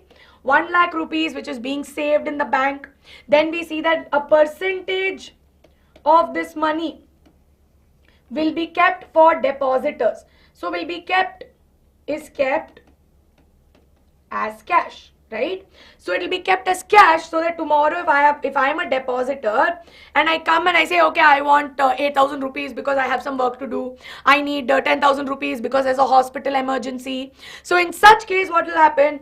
As a depositor, I will want some cash. I may demand it. So they will keep a percentage of it as cash. And the remaining is what they will give out for loan activities. So are we clear? What will you do learning about my salary? Nothing you will get, no? Are you getting my salary? No. What will you do learning about it? Nothing much. Okay. Yes? Ma'am, difference paid by borrower and what is given to depositor is income. Yes. Okay. Ma'am, how much percentage of money is saved in the bank? You are asking me or in general? Are you asking me or in general? I save, see 15%, roughly 15% will be kept in the bank. Remaining 85% is what is given out as loans, right? Yes. Ma'am, how much percentage is of money saved in, percentage kept as cash would be about 15%, right? Yes, they do. What is the reserve cash is, see, there will be some given out for loan activities. See, now it will not be like pura 85% is given out as is. They will give out a certain percentage, but some amount of it will also be reserved as is. Okay, so you need to understand that. Very good, very good. Okay. So these are loan activities. ये loan activity वाला part तो बहुत important है. I am not going to go into the details of it, right? Now see, a large number of our day-to-day transactions, right? So if you look at it, a large number of our day-to-day transactions involve credit in some form of the other. So let's take a very simple example. You guys are coming back from tuition, or let's say you're coming back from your board exam. You are feeling very thirsty. So you stop by and there's this amazing Nimbu Pani. There's this sugarcane juice wala bhaiya, right? And then there's also one guy making Nimbu Pani. And your friend and you are like, oh, it's such a hot day. I might as well stop and have some Nimbu Pani or some sugarcane juice to energize myself, right? So we all want to, re-energize ourselves. But now what has happened? Some of you, maybe let's say I am going with Ankita ma'am. I forgot to take money from home. But Ankita ma'am has money. So because of that, Ankita will say, okay, wait, I'll pay for you. You give me back later. That in itself is an example of a simple loan activity that you are doing in your day-to-day life. So similarly, we see that at a larger level, there are individuals who carry out different loan activities. Yes? So in such cases, for example, this is one case given to you of Salim, right? So we have Salim here. Just give me one moment. We have Salim here who has received, this is a shoe trader, right? So he has got an order from a large trader to make 3,000 pairs of shoes that needs to be delivered in one time, right? So it needs to be delivered on 1 month time. And as a result, he needs to hire more workers, he needs to purchase raw materials, and he needs more money to do all of this. So what will he do? He will firstly go to the bank, take some credit, and end May he will go and he will get, let's say he will buy the leather, and then he will say that, he'll tell the leather supplier, listen, I'll take the leather now, but I will pay you back later. And then he will take loan in cash from large traders as an advance payment for 1,000 pairs of shoes, in the promise that I will give it back to you. Once he does all of this, he will make the 3,000 pairs of shoes. He is able to make good profit, and of course, he is able to repay the money back. Now, one more case you can take the example is that of a sweet shop, right? So, sweet shop is also the best example. So, let's assume that there is whose name can I take? Okay, let's take Salim only, right? If Salim owns a sweet shop, he knows that during Diwali time, during Dussehra time, or let's say during the big Indian festivals time, or even, there's one Shadi season that comes. I know because Ankita ma'am was recently telling me around November, December, January, February, तब तक बहुत सारे शादियां होते हैं, and during शादी तो definitely there's going to be sweets that will be given all over, right? So in such cases, what do you see when you have so many sweets that needs to be distributed amongst the family members? Then we know that he need more money to get the raw materials, to get workers, to get packaging material, because he knows that once he sells the sweets, he will make the profit, right? So in such cases, what do you see? We see that credit here is playing a vital role and a positive role in this situation. So they can ask you to give examples. Students, ये credit वाला part में always remember that they will ask you to write on your own. Give an example as to how credit plays a positive role in an individual's life. How does credit play a negative role in an individual's life? What will happen if there is no credit? So such kind of questions can be asked in the examination, which you must be able to answer. So this was about how credit was playing a positive role. But what will happen if credit plays a negative role? That is where we have Swapna's problem. Now Swapna is a small farmer who grows groundnuts, and we saw that she borrowed money from a money lender in order to meet her expenses. Halfway through, we saw that there were pests which attacked her crop and her crop fails. Now what happened? She has to borrow some more money in order to buy expensive pesticides. So she was not able to pay the money lender back on time. Instead, she ended up borrowing more money. But next time, though, she made profit. But now, whatever profit she made is not enough because she's only repaying her old loan. Now she has new loan. So as a result, she is caught in debt, right? It is not debt, it is debt, right? The B in the word debt is silent. So in such cases, what will happen? We see that they are stuck in a debt trap, yes? So in such cases, if they ask you about how the credit can push the borrower into a painful situation of recovery, you can explain all of these pointers, right? They can ask you also, how is Swapna's situation from that of Salim? You must be able to understand the same thing here. So in such cases, if you see, we see that because of this possibility of a negative impact, people are normally scared to take loans. They feel like if I take loan, I may not be able to pay it back, and then what if I don't have enough money? And then what if I fall into it? So because of the negative aspects of the loan policies that are there, many people don't resort towards it. And as a result, in some cases, right? In some cases, if you are not willing to take the risks, then you maybe, like for example, if risks were not taken, then maybe the business would not grow to the scale. Imagine if Salim with a sweet shop did not take the loan, then he would have missed out on the great opportunity of making profit during that time, right? So of course, when it comes to loans, there's always the risk of it going in the negative direction, but we need to understand the policies, understand how we are using the money, what we are using the money for. So that right here is important that you do. Yes? So this of course was all about what is credit, how does it function. Now what are the terms of credit? Does not mean that I go to bank and say, bro, give me money, I'm going to US, I'm going to study, I will give you back. They'll be like, yeah, Aishwarya, we trust you, take our money and go. Nahi, they are not going to do that. They'll of course be like, bro, you have to give us some documents. So what are the things that they are going to ask us? If you spam I'm not able to get your name, but G20 aayega, padna, just revise back. I just did it a few minutes back. Yes? Ma'am, can we write Salim's example? You can write Salim's example. Yes. Salim ka sweet shop example, Salim ka shoe example. You can write all of it. Yes.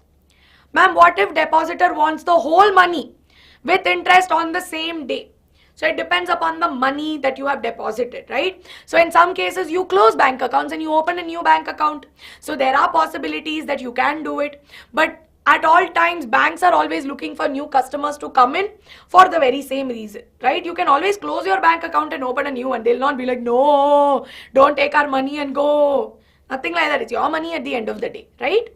Yes, I will do role of RBI also in just some time. So what are terms of collateral? Collateral is girvi rakna, right? So in such cases, we know that lenders will demand a security. Give me proof that you will give me the money back. So in such cases, what do you see? We see that an asset, normally collateral is normally an asset that the borrower owns. Let's say if I have my own house, if I have my own bike, if I have an own car, or let's say I own a piece of land, in such cases, all of that are assets, such that it acts as a guarantee that I will give the money back. Now, in case if I am not able to repay the loan back, then all of that becomes that of the bank. The bank will now own it, right? It becomes the bank's property. Now, in such cases, we see that documentation is also required, right? So we see that proper documentation, that if I am Aishwarya ma'am, I am really Aishwarya ma'am, and I'm not someone else altogether. So my details, along with that, what is the interest rate? So interest percentage differs from when you say, let's say, take an education loan versus when you take a car loan, versus when you take a housing loan, and even the tenure. So in how many years do you have to pay it back, right? How many years that you have to pay it back? All of that matters. Yes? Awesome. Okay. So these are all the different terms of credit. Now, the benefit of having a collateral is that it helps people, sort of meet their capital needs so that they can get better income. The harm is that it might push them into a harmful recovery. Imagine in the case of farmers, wherein the only thing that they own is that piece of land. And in such cases, if they keep the land as a collateral, and then let's say they're not able to repay the loan back, it pushes them into a very difficult position. So based on this, let's solve a few questions. Yes? So far, are we clear? Are we all clear? Can you give me a quick CC? Muse. So Muse, I will explain that. I will explain why for SHGs, right? Hiransh, it is barter. Barter system is, if you have 10 horses and you want 3 cats from me, but I want 10 horses, we will exchange, right? Yes. Let's move on. Give me the answer to this. Mohan is an agricultural labor, spent many months working, needs credit to meet daily expense. He is dependent on his employer. He is charging 5% per month as interest rate. He repays money back by physically working. Yes, over a period of time, what is most likely to happen? Increase because what is going to happen to his debt? Will his debt increase? Will it remain constant? Will it reduce? Or is it fully repaid? Thank you, Shambhavi. Thank you so much. ये वाला chapter 1 5 marker, 1 3 marker, 1 3 or 2 marker, and 1 2 MCQs will come. 8 to 10 marks you can get from this chapter. 8 to 10 easily. 8 to 10 from this, 8 to 10 from sectors, that's 20 marks there only.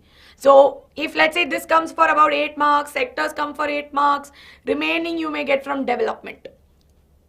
Very good. Chances are that it is going to increase, primarily because he is getting charged 5% and he is not getting paid that much, right? So it is not going to remain constant just because he is working for his employer. Employer is still demanding that he gives interest. It will not reduce because it's not that his employer is paying him that much also. It cannot be fully repaid either. SHG I will explain towards the end of the class, right? Towards the end of the chapter, let us go in order. What is credit? How does credit play a vital and positive role? Explain with example. Can you tell me whose example will you give? Just tell me the name. Those of you who have paid attention, you will give me the answer. Whose credit will play a vital and positive role? Whose name or whose example will you give here? Exactly. Salim the shoewala, Salim the sweetwala, right? How he has made profit. Yes, so you just need to explain it with the example, how it has helped him. So here, what you need to tell that is that he has made good profit, as a result of which he was able to pay back the loan and keep some money for himself as well. Okay. Ma'am, इसमें से 5 mark आएगा. I feel like 5 mark will come from this only. Okay. Why do banks ask for collateral while giving credit to the borrower? 2 marks. Salim is positive, Swapna is negative. Okay. Next. Why do banks ask for collateral? 2 mark, 2 mark. Why do banks want collateral? Globalization important है, but globalization controversial chapter है. That's the only thing. 1 minute, all of you.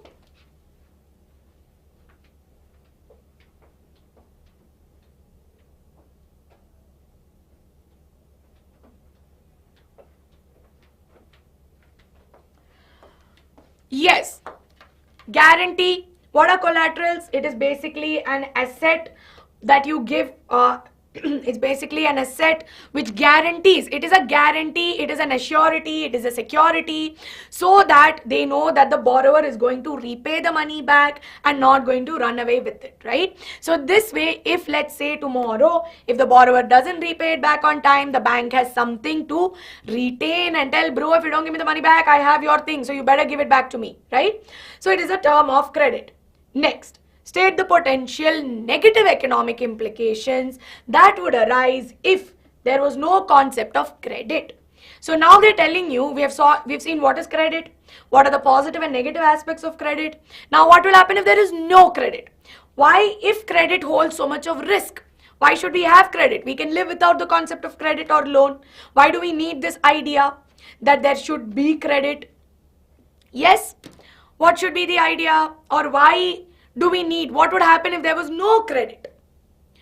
Now understand that for various businesses to grow, right? I made it sound like that, right?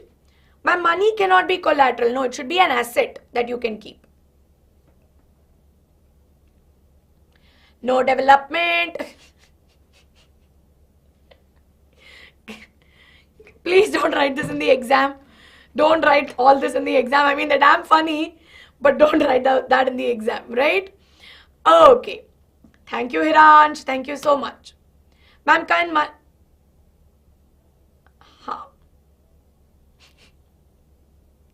Okay. What will happen if there's no credit, no development? Exactly, but it's 5 marks. You write one sentence and you decide ki bas itna hi hai, then that's not going to happen. So elaborate on what will happen. See, if I don't have the concept of credit, where I am not able to borrow money, that means that if I want to start money, I need to save up so much, only then I will be able to start. And in such cases, if I save so much money and then put all my savings into business, then there is limited capacity of savings. I don't have a lot of saved money left. Now at the same time, we see that financial education and skill development will be limited because we are only focused on saving money and nothing else. And at the same time, high worth items like cars, houses and all become very difficult to purchase, because to save up, let's say 4 or 5 crores to buy a house is too difficult, right? And limited financial flexibility, which is why in such case, you will have to elaborate. You need to think little more logically. What will happen if there is no credit, right? ठीक है. Are we clear? Yes, I hope we are. I hope we are not sleeping in class. Next up, business is all about solving people's problem. Business is all about solving people's problem at a profit. Explain how banks function like a business with respect to the above statement. Here, what will you write? How do banks work as a business? What will you write about? Just give me 3 keywords. Arey, there are houses for 5 crores and all. You know that, no?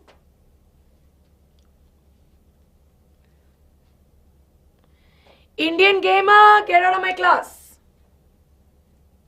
This is not there. This is there directly.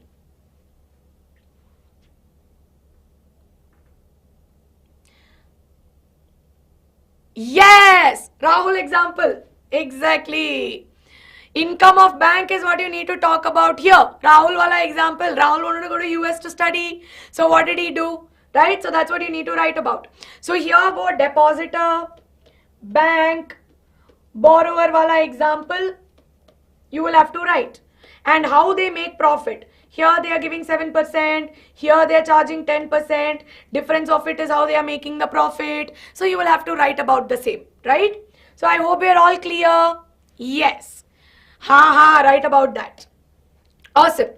So now that we've understood that there are terms to credit, right? And one of the major terms is the fact that we need to have, you can write about him. When I talk to him, I will tell him. Okay. So now in this particular case, if you see, right, we see that collateral is a very important thing that you require in order to get loans. But sadly, lot of farmers, if you see, are in need of credit, right? Lot of farmers require loans in order to, start their cultivation. Which is why in such case, what are the costs that farmers need to bear?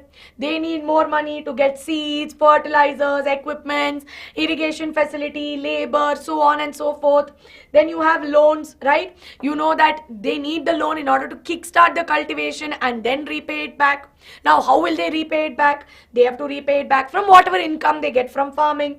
Now, in case, because we are dependent on growth of crops, if something happens to them, we see that they get stuck in a debt trap. So this right here is important. Now based on this, there are various examples given to us. Case 1 about Shyamlal, then Shyamlal, who has taken money from a village lender at interest rate of 60% per annum. Okay, so this is Shyamlal ka story where he has borrowed at 60% interest rate, and at the same time he's also borrowed money from agricultural traders. Go through this particular case, it is very important. Next, we also have Arun ka example, who has gone to Sonpur to receive bank loan, and he took it at a 8.5% per annum, wherein he was also able to repay loan after interest, and he was able to also save up on some stored potatoes and apply for a fresh loan. So this is case 2. Then what is case 3? Case 3 is the example of Rama, who is working in a let's say in a manufacturing in a neighboring field, where we see that because she needed some sudden money, she borrowed it from a medium landowner who charged her only at 5% a month, but she also has to work for the landowner. Landowner is not treating her well, but she still has to continue paying. So in such cases, what are we seeing? In such cases, let's say in the case of Rama and Shyamlal, we saw that they were borrowing money from landowners, money lenders, traders. While if you look at Arun has gone to the bank and he has borrowed the money. While at the same time, if you see, there were also cooperative societies.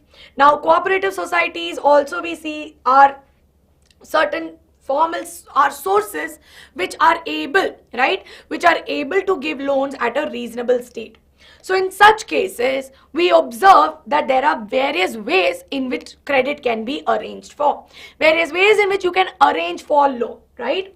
So first and foremost, the easy one is loan from money lenders. So small farmers are borrowing from money lenders, but at a very high interest rate. While on the other hand, what do you see? There are traders, wherein we see that traders charge a lower interest, but we see that they have to give the crop to the trader. Then we know that banks exist, cooperative societies exist, or cooperative sectors exist, which I'll explain. And then we have employers who pay you. So based on this, we observe that there are two sources of credit. We have formal sources and informal sources.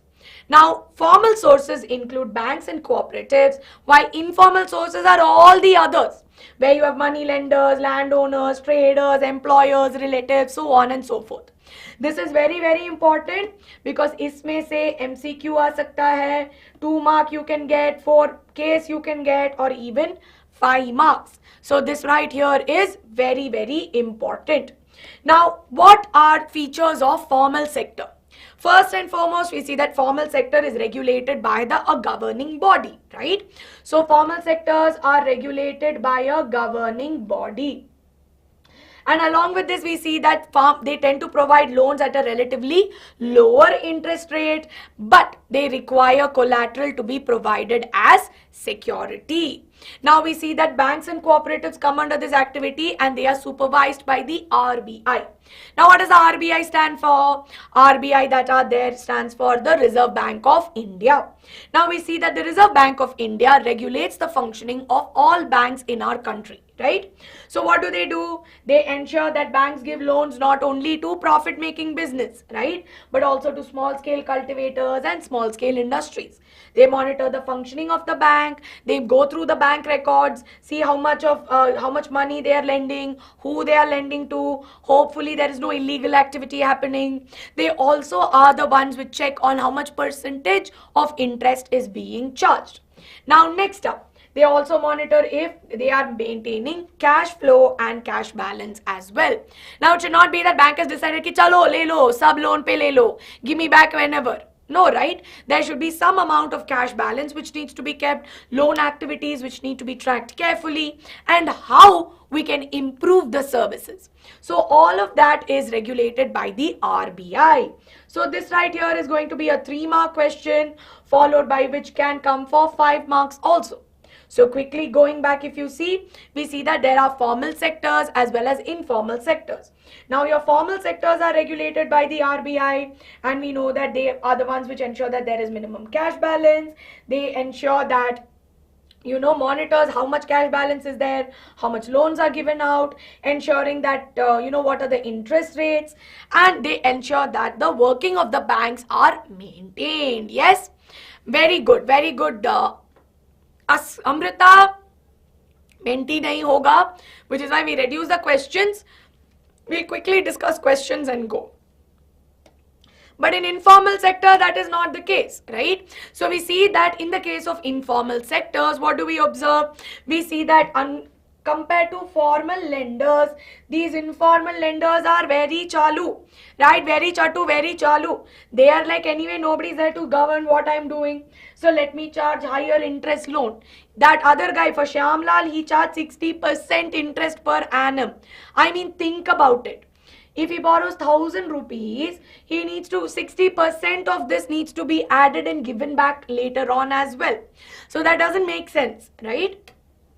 So in such cases, higher cost of borrowing would also mean that large percentage of earnings is going back to the person who lent the loan, right? Which is why we see that these daily wage workers, farmers, whoever end up borrowing money from the money lenders and informal sources end up having lesser income, and at the same time they end up going into a debt trap. Which is why there is a need for cooperative societies and banks to expand more, so that more people can borrow money cheaply and ensure that they are able to grow their business. So cheap and affordable credit is crucial for the company's development. So they will ask you, why is it that cheap and affordable credit why is it crucial for the country's development? And they will give it to you with a case. So you should be able to give the answer, right? This is a sure shot possible question. So you need to be able to tell why. Because in the rural areas, there's no access to banks, no access to cooperative societies in general. As a result, they are dependent on informal sources. What the informal source will do, as a result of which we need to expand so that more banks are giving loans out, right? Okay. Now, one very important thing that I would like to discuss here is cooperative society. So what are cooperative societies? So we all know about it, but cooperative societies are basically a group of people who work in the same area. For example, you have an area where you have a lot of people who do dairy farming. So they become a cooperative society, right? So like, for example, farmer cooperatives, weaver cooperatives, industrial workers, they are all examples. So Krishak cooperative includes those who are part of the farming society. And what do? They have about 2,300 members, farmers as the members of them, which accept deposit from his members. So they kind of function like a bank, right? And they ensure that they provide loans for purchasing agricultural implements, for cultivation and trading, so on and so forth. Amul is also an example, but Amul is a cooperative sector example as well, right? Okay. Now this chart is important. ये chart आ सकता है as to what is the percentage of loans taken from formal versus informal. So we see that poor and households with few assets end up depending on informal sectors more because they do not have collateral, right? Which is why we see that it is necessary that banks and cooperatives increase their lending, particularly in the rural areas, come up with policies that are implemented so that they are also openly able to come and borrow money. Yes? So now in this case, if they ask you, why do people in rural areas, why do people in, let's say people with fewer assets depend on informal sectors? Because in rural areas, there are not enough banks. We see that it's very difficult to take loans from bank because they may not have proper documentation. They may not have proper, collateral. As a result of which, banks may hold themselves back from giving loans. Which is why the concept of self-help groups came into the picture. Now, what are self-help groups? Self-help groups are those groups which are mainly made up of women. So imagine auntie society, right? In your group, you have one group of aunties who come together regularly and they keep meeting up. Now imagine if those aunties, especially in the village areas, they all come together, right? And they have about 15 to 20 members. Now what do? We see that they meet up and they save money. Now they are responsible for saving the money. And we see that once, let's say, they get 100 rupees from maybe 15 families in the village or 20 families in the village, then we see that over a period of time, they would have saved 1,000 rupees or 2,000 rupees. Now, once they get this money, they will start giving out loans to people who require it. And they ensure that the loans are repaid back with interest.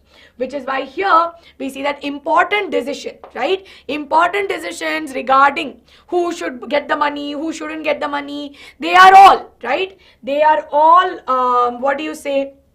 we see that it is all taken by the self-help groups.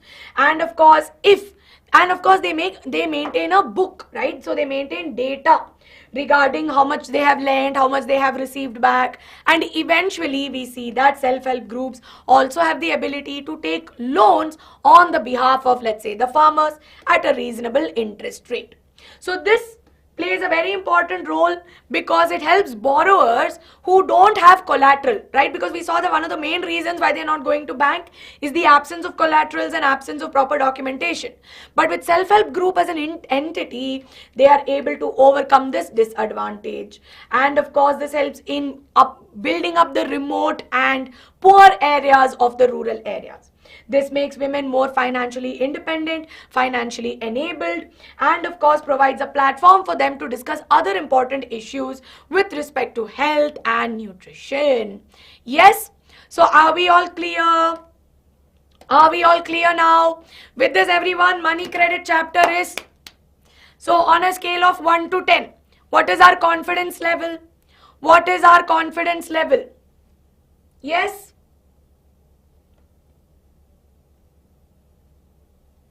Okay. Shall we move on? Awesome. So everybody, this right here is important for all of you to understand, right? We are all crystal clear. Okay. Scale of 1 to 9, we are at 9, 10. Who's at 2? Who's this Eren Yeager? My God, all you anime fans are getting out of control at this point.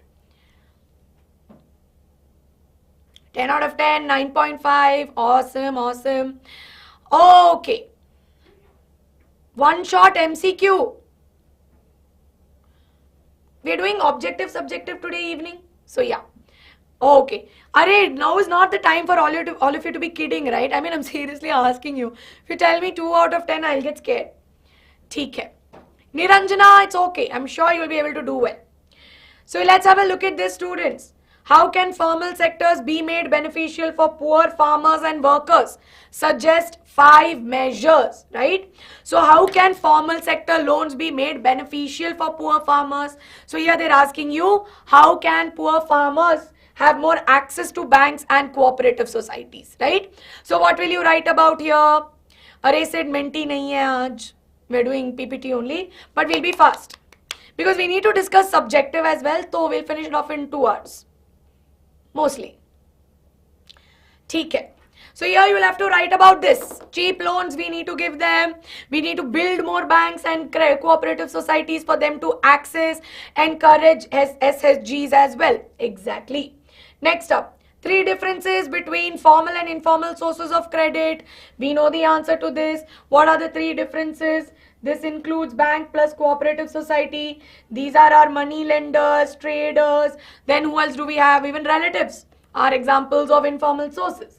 They are governed by the RBI. Here they are not under any governance. We see that interest rate is low, interest rate is pretty high.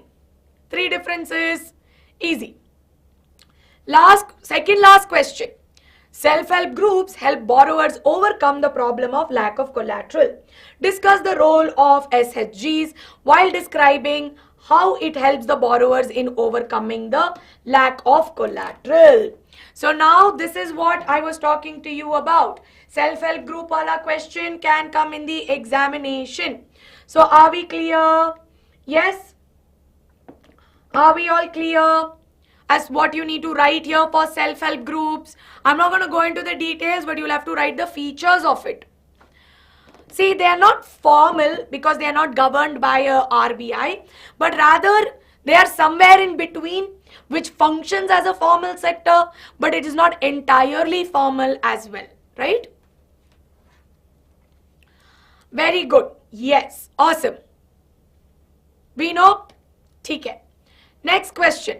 Assertion reason. Banks keep a small proportion of their deposit as cash with themselves. Reason being that this is kept to meet the loan requirement of people. This is a question that I have done earlier. So I hope that you are able to answer this. Which is the correct answer?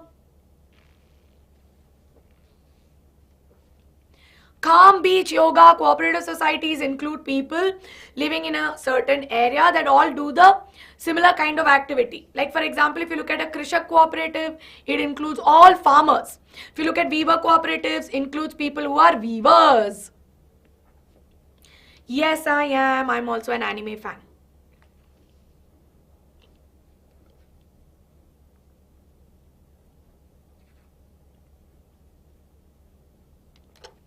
I'm going to do a poll for this question because I see a wide variety of wrong answers.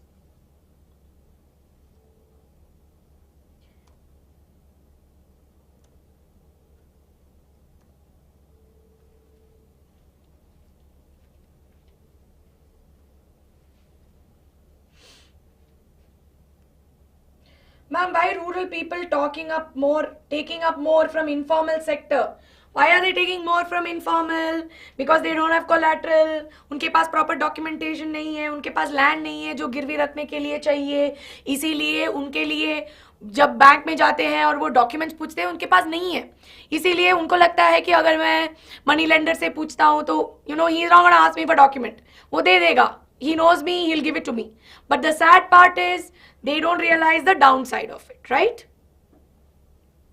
10th class will happen after 13th of whenever your math exam gets over. Okay. A has got the majority votes followed by C. Okay. Now let's recall what the bank does, right? Now I know the answer will change. 1 second. Oh, I showed you the answer. Okay. Now I am a depositor, right? What is happening to this Viacom? I am a depositor. Yes. I go to the bank. I will go to bank. Then what will I do? I will put deposit money. Now we know bank has loan activities, right? So bank has loan activities. But just in case if I come and demand money, what will happen? They need to have a percentage of cash, right? So they keep it as a percentage of cash for themselves. Yes or no? Banks keep a small proportion of their deposit as cash. For who? For who? Who are they keeping it? Is it for loan requirement of people? Is it for loan requirement? You know that 15% is what they keep as cash. So that if I come and I say, bro, I want my money, mujhe ye chahiye. So then they know that they will have to give that cash to me, not be like, oh, wait 1 second. I will have to go and, take it from Srijit because I actually gave it for loan. No, na. So in such cases, we know they keep a small. We see that in this particular case, we see that this right here is kept as cash balance for themselves. Now, I know the confusion here. That is this. Now this here, is it referring to the bank or is it referring to the cash?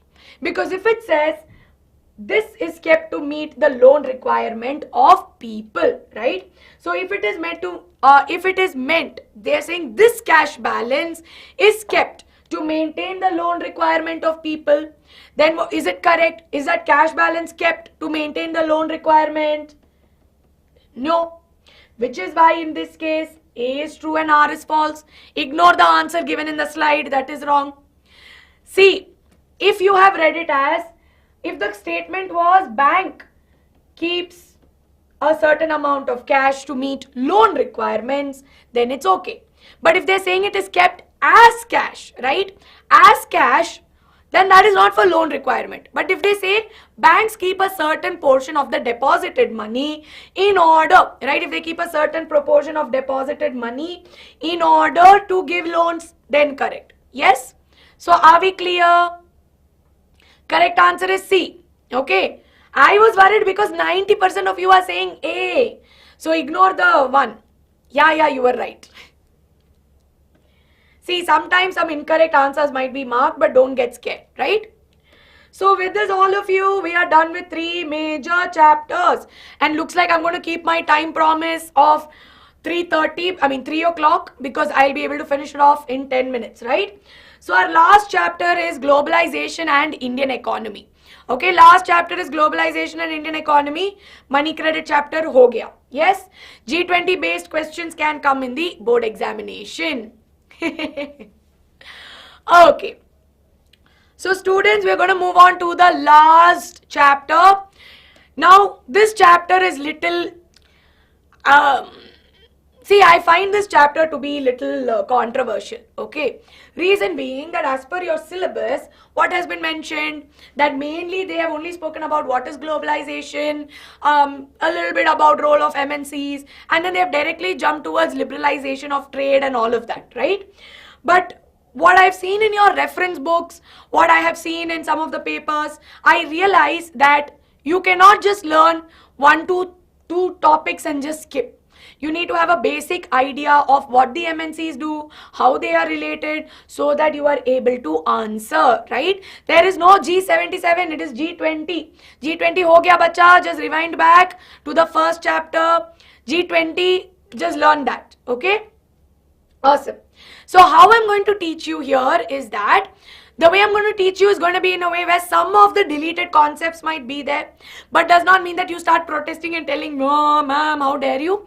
I will teach some of the deleted concepts just so that it is not deleted, they're interlinked to what you have to study, right?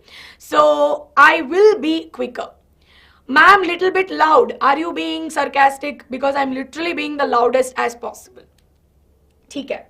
Now we know that over a period of time, when I say globalization, so when I use the word global, now 10 minutes, I need you all to just look at me, right? Those of you who have watched series like How I Met Your Mother, you know, look at me. Yes? So 10 minutes, full attention, no spamming. Okay? Now we have globalization. Now when you say globalization or the word global, global means all over the country, right? All over the country. And in such cases, when you talk about globalization over a period of time, see today the very fact that I am communicating with you in English, right? So the way I'm communicating with you in English, English as a language, we know that has now gone on to different countries. We know that the fact that today we wear, let's assume the kind of dresses we wear, the kind of food that we eat. We don't just eat Indian food anymore. We eat Italian food, we eat American food. Sometimes we even eat Chinese food, but the Chinese food that you get in our country is Indianized Chinese, so I will be clear about that. So we see that we're able to connect, right? We are now connected to different ways. Now this in itself, we see that has changed our markets. Now what if they give you a 2-mark question asking you, in a matter of years, our markets have been transformed. Explain with examples. Now in such cases, you can write about how over a period of time, the goods that we get in our country, right? the goods or the products that we get in our country are not just those, or they're not only from the Indian markets, but we get it from international markets also. Many of you who want to have iPhones, right? Or who own iPhones, or your parents own iPhones, iPads, MacBooks, whatever you want it, right? You know that Apple is a company that is, based off America, and we're able to get that here. Yes. So in this particular changes, products that we get in our market are no longer just from one part of the world, but we see that they're all from different parts of the world, right? And over a period of time, the markets have transformed. Why has the market transformed? Because of a phenomenon of globalization. So globalization is the process of rapid integration and interconnection between countries through foreign trade and foreign investment. Very, very important, right? So globalization is the process of rapid integration or interconnection between countries through foreign trade and foreign investments. Now, how did this happen? This happened way before, right? So we know that earlier we had people from different parts of our country coming as conquerors, we had people coming as traders, we had people coming as migrants, and of course we know that our very own Britishers, and of course through nationalism in India, you would have learnt in detail how we know that the Britishers entered our country in that fashion, where they wanted to do trade, right? So they had trading interest. Different thing is that they ended up becoming colonists, right? And of course, because of the fact that they ruled our Indian empire for such a long time, yes, we do have British influences, right? Certain things that we do, right? Or even the fact that a lot of English communication happens was implemented as a result of the same, right? So this right here is something that we see. Now I know many of you sometimes make fun of me saying, "Ma'am, आप तो Britisher हो, आप English में ही बात करते हो." It's not that I don't know Hindi. It's just that teaching becomes a little difficult for me, and I really can't help myself. I'm really sorry about that. I'm trying my best. But that is an influence, right? Yeah. So all of these are things that we observe, which is why over a period of time, we see that earlier we had these influences, but later on, what do we see? Things changed considerably. So around the 20th century, we had setups of something called as MNCs that got involved in the economic activities. So what are MNCs? MNCs are our multinational companies. That means they own or control production in more than one country. They are responsible for producing and selling goods and services in different parts of the country. So let's assume that there's a company from USA, right? So they have a research team in USA, yes, and let's assume that they develop a product. Now this particular product then needs to be manufactured. So let's assume for manufacturing, it is then sent to China for manufacturing. So different parts of this product. Let's take a phone only, for example, right? So phone ka idea and development was done. Software and everything was made in the US. Not software. Development was done in US. Parts of the phone are manufactured in China. Now once they are manufactured, all the parts need to be assembled. So then they get assembled in India, and we see that various other services are of course provided by India. So that way, if you see, to make one phone, different countries are involved. Now how do MNCs decide which country to go to? They don't randomly wake up and decide, hey, India looks cool, India has a lot of culture, let me just go set up in India, right? They are not going to get up and just decide that, today I think India looks good to me, so I'm going to start a company in India. Or they will not wake up and say, oh, China has a lot of land, let's go to China. That is not the case, right? What do we see? We see that MNCs will decide or base their business operation in different regions, right? So we see that you get it in different regions in such a way that they will reduce their cost of production, right? So they want to make sure that where can I go where I can spend less amount of money and get the most that I require. So we see that MNCs are not just limited to selling of goods, but also producing them globally. So they decided based on availability of labor, proximity of how close it is to the market, availability of other factors, right? So we see that it's also based on other factors like land, capital, VOSA. And government policies also make an important role, right? Should not be that they want to do this, but government has different policies and it does not, it does not match with the government policy. So these are some factors that come into the picture. So this has enabled foreign trade, right? So this has enabled foreign trade. What is foreign trade? Exchange of goods and services between two different countries, right? So foreign trade has also brought together integration of markets. Now, why is this necessary? Because we know that foreign trade facilitates movement of goods and services between countries. So your examples here are IKEA, how IKEA has now set up, big chain on outlets, let's say in Bangalore, Hyderabad, and so on, right? I hope it's there in Hyderabad, I forgot, but it's there in Bangalore. The one is like few metro stations away from my house. IKEA has set it up in Bangalore. Then what else? You can give examples of how McDonald's, right, has introduced Aloo Tikki burger. Now Aloo Tikki burger, you will not go and get it anywhere else, right? You will only get it in India. So that is something they have done in order to integrate with our market. To be honest, even Indianized pasta that you see right now, वैसे masale डाल के they'll put, right? All of that pasta also something that is Indianized. So in such cases, right, this is integration. Now, of course, we also see that in such cases, it also facilitates movement, right? It facilitates movement of people, ideas, and technology. Now, from this, the reason why some of my friends are now, let's say, they have migrated out, they have studied in the US, or they've studied in in Europe, or let's say Ireland or wherever, and now they're working there. And we have people from there coming to India, learning about what we are doing, collaborating together. So there is movement of people, movement of ideas, movement of technology. Very recent one is going to be UPI, right? Now UPI is something that everyone in India uses. Auto wala se sabzi wala to doodh wala, whoever you want to take, ek scanner to hai, right? UPI is something we all use. But now this technology is something that we see in India, which has now been so amazed by different parts of the world that they also want to implement it. Yes, so if you are following the financial news, I would suggest that something on UPI is something that you will have to definitely look into. And financial sector, especially because of this, we see that finance is a growing field over a period of time, right? I would say that. Now, of course, it provides opportunities for producers. So if I am a producer, it provides opportunity to producers to sell their products beyond the local market. Buyers like me have more choice. If I want to buy phone, I have so many options, right? Yeah. And of course, there is increased competition. So when you have increased competition, then you get better quality of products. So ये Chinese toys wala example is little important because they can ask you case based.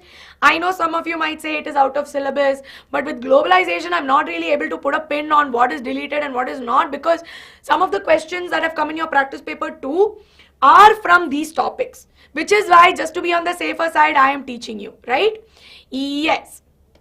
Now, of course, what are the benefits of foreign trade? There is benefit to producer, expansion of market beyond their domestic country, making sure that more capital and more raw materials come into the picture. And we see that there is benefit to consumer because more choices of food, cheaper prices, right? So as a result, what do you see? We see that large part of this foreign trade is controlled by MNCs. Ford Motors wala example is also there, right? So greater the foreign trade, greater the integration. Now, foreign trade or globalization has multiple, right? Yes. So we see that they have multiple dimensions to it, right? So in this particular case, there's a political dimension because we have political alliances with different countries, a cultural dimension, that is the Aloo Tikki burger one that I was telling you, and an economic dimension, which is a flow of goods, services, and so on. Now, when you talk about the economic dimensions, we see that there is flow of goods and services through trade. There is flow of capital through foreign investment. So let's say when an MNC puts money into India, let's say that there's a foreign MNC saying that I want to open up a manufacturing unit in India. It's generating more employment. It is generating more revenue for the country. And of course, at the same time, they are able to sell their products by putting a efficient amount into it. So foreign investment also opens doors for employment opportunities as well, and thereby there is flow of labor. So people who work for MNCs, right, let's say MNCs like Infosys and all of that, you see that eventually after some 5-6 years, they may work on projects which are based on Australia, projects which are based on the European countries, and they will actually go and travel there and settle there.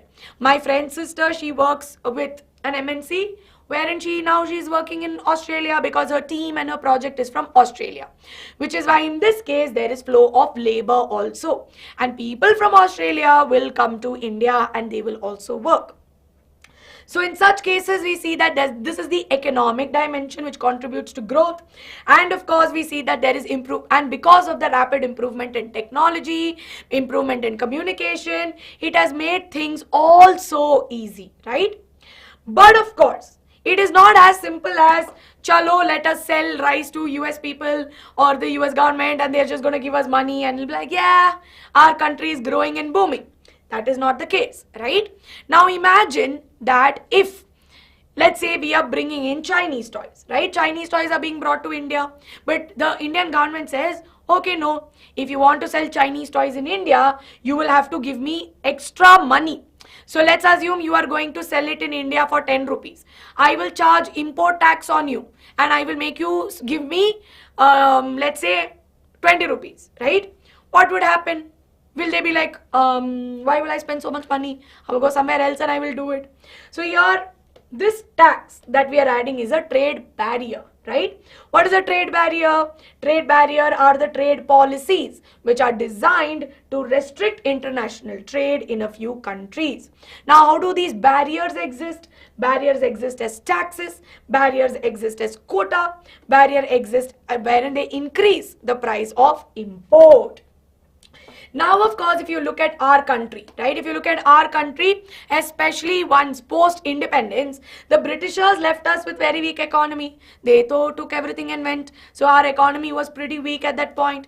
Now, we were not at a potential, we were not at a scale where we could sell things to other people or trade with other countries because we had to take care of ourselves, right? So we had to decide what exactly we were giving out and what exactly we were bringing in.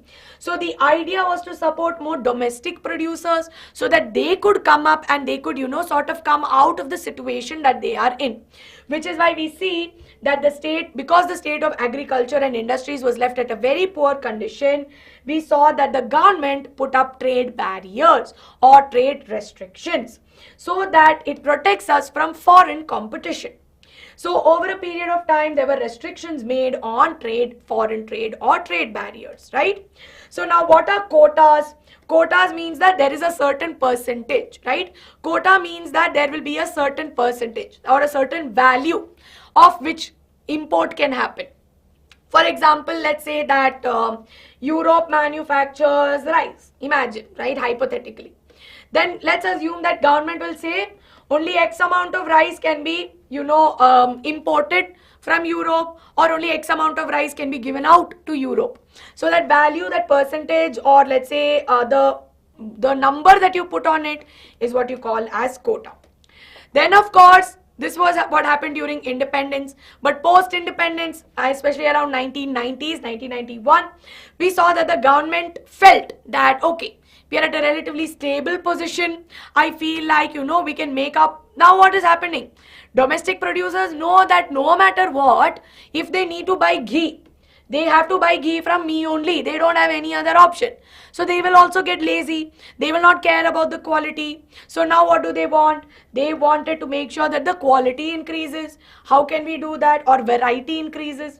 So they decided to open up the economy to the world. They removed trade restrictions, right? So in such cases, what do we see? We saw that they removed the trade barriers such that it improves competition and performance of domestic producers.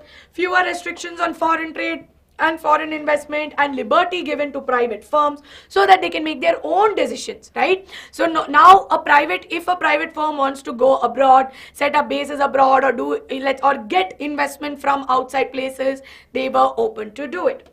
And of course, foreign firms were given permission to set up offices in India as well. So as a result, what happened? These were what we call as liberalization. Liberalization means becoming liberal, freeing of trade barriers. So as a result, we see that liberalization refers to the restriction or removal of the barriers or restrictions set by government on trade and economy. So this was of course done by, we see that here the World Trade Organization had a very important role to play, which promoted the idea of free trade and removal of restricted barriers. But nonetheless, what do we see? We see that still in certain countries, we see that some of the countries still practice this, right? They have trade barriers which are placed on this. So here, these are the important pointers that you will have to go about. This is debate on trade practices as well. Yes?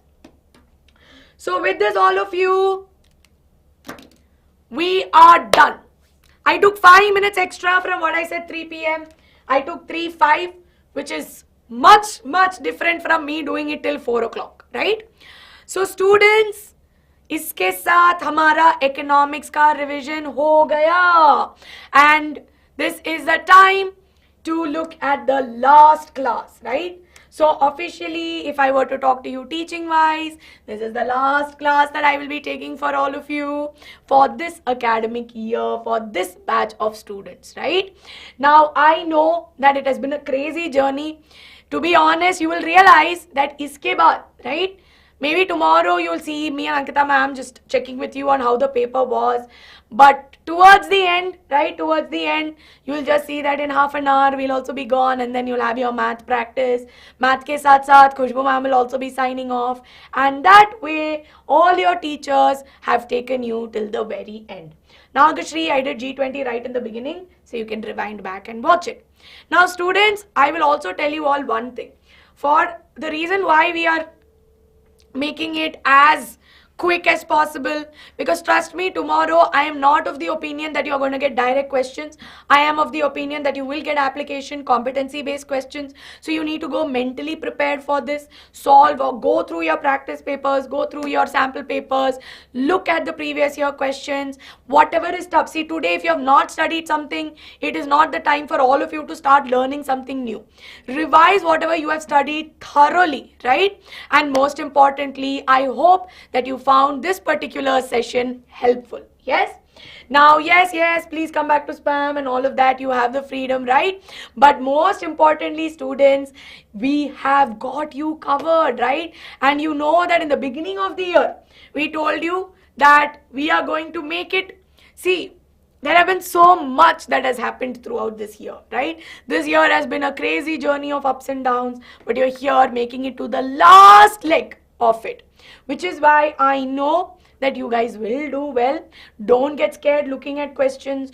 Don't get overwhelmed. Go through NCERT thoroughly. Iske baad, especially post 6:30 p.m. when you're going to sit, pura ka pura NCERT dhyan se, aaram se pad lo, right? And then just sleep. Don't get nervous. Don't get scared that there is so much. They're all, what do you say, logical things that I know you will do well, right? Okay. Yes, I'm not, yes, with my sponsorship money, I will give you. I'm not, see, that was all free sponsorship, okay? Those are all stories that I know. Theek hai. Yeah, I'm also feeling little emo, but it's okay, right? I mean, we'll keep meeting, we'll keep talking. I'll always be with you guys. And thank you so much, everyone. Lots of love to all of you. I'm going to see you again anyway for solving some questions. But I'm going to be super fast there. Ankita is also going to be super fast. We'll finish it.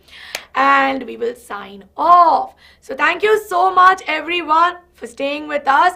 Most likely, the second class, we will reschedule it to maybe 4:30. I will let you know if it gets rescheduled. Don't get angry because we just got done at 3 o'clock. So I'll give you a good break in between the two sessions, and I will see you next at top 60 questions. Thank you so much, everyone. Hoping to see you all very soon again. Up until then, take care. Lots of love to all of my dear students, and bye-bye.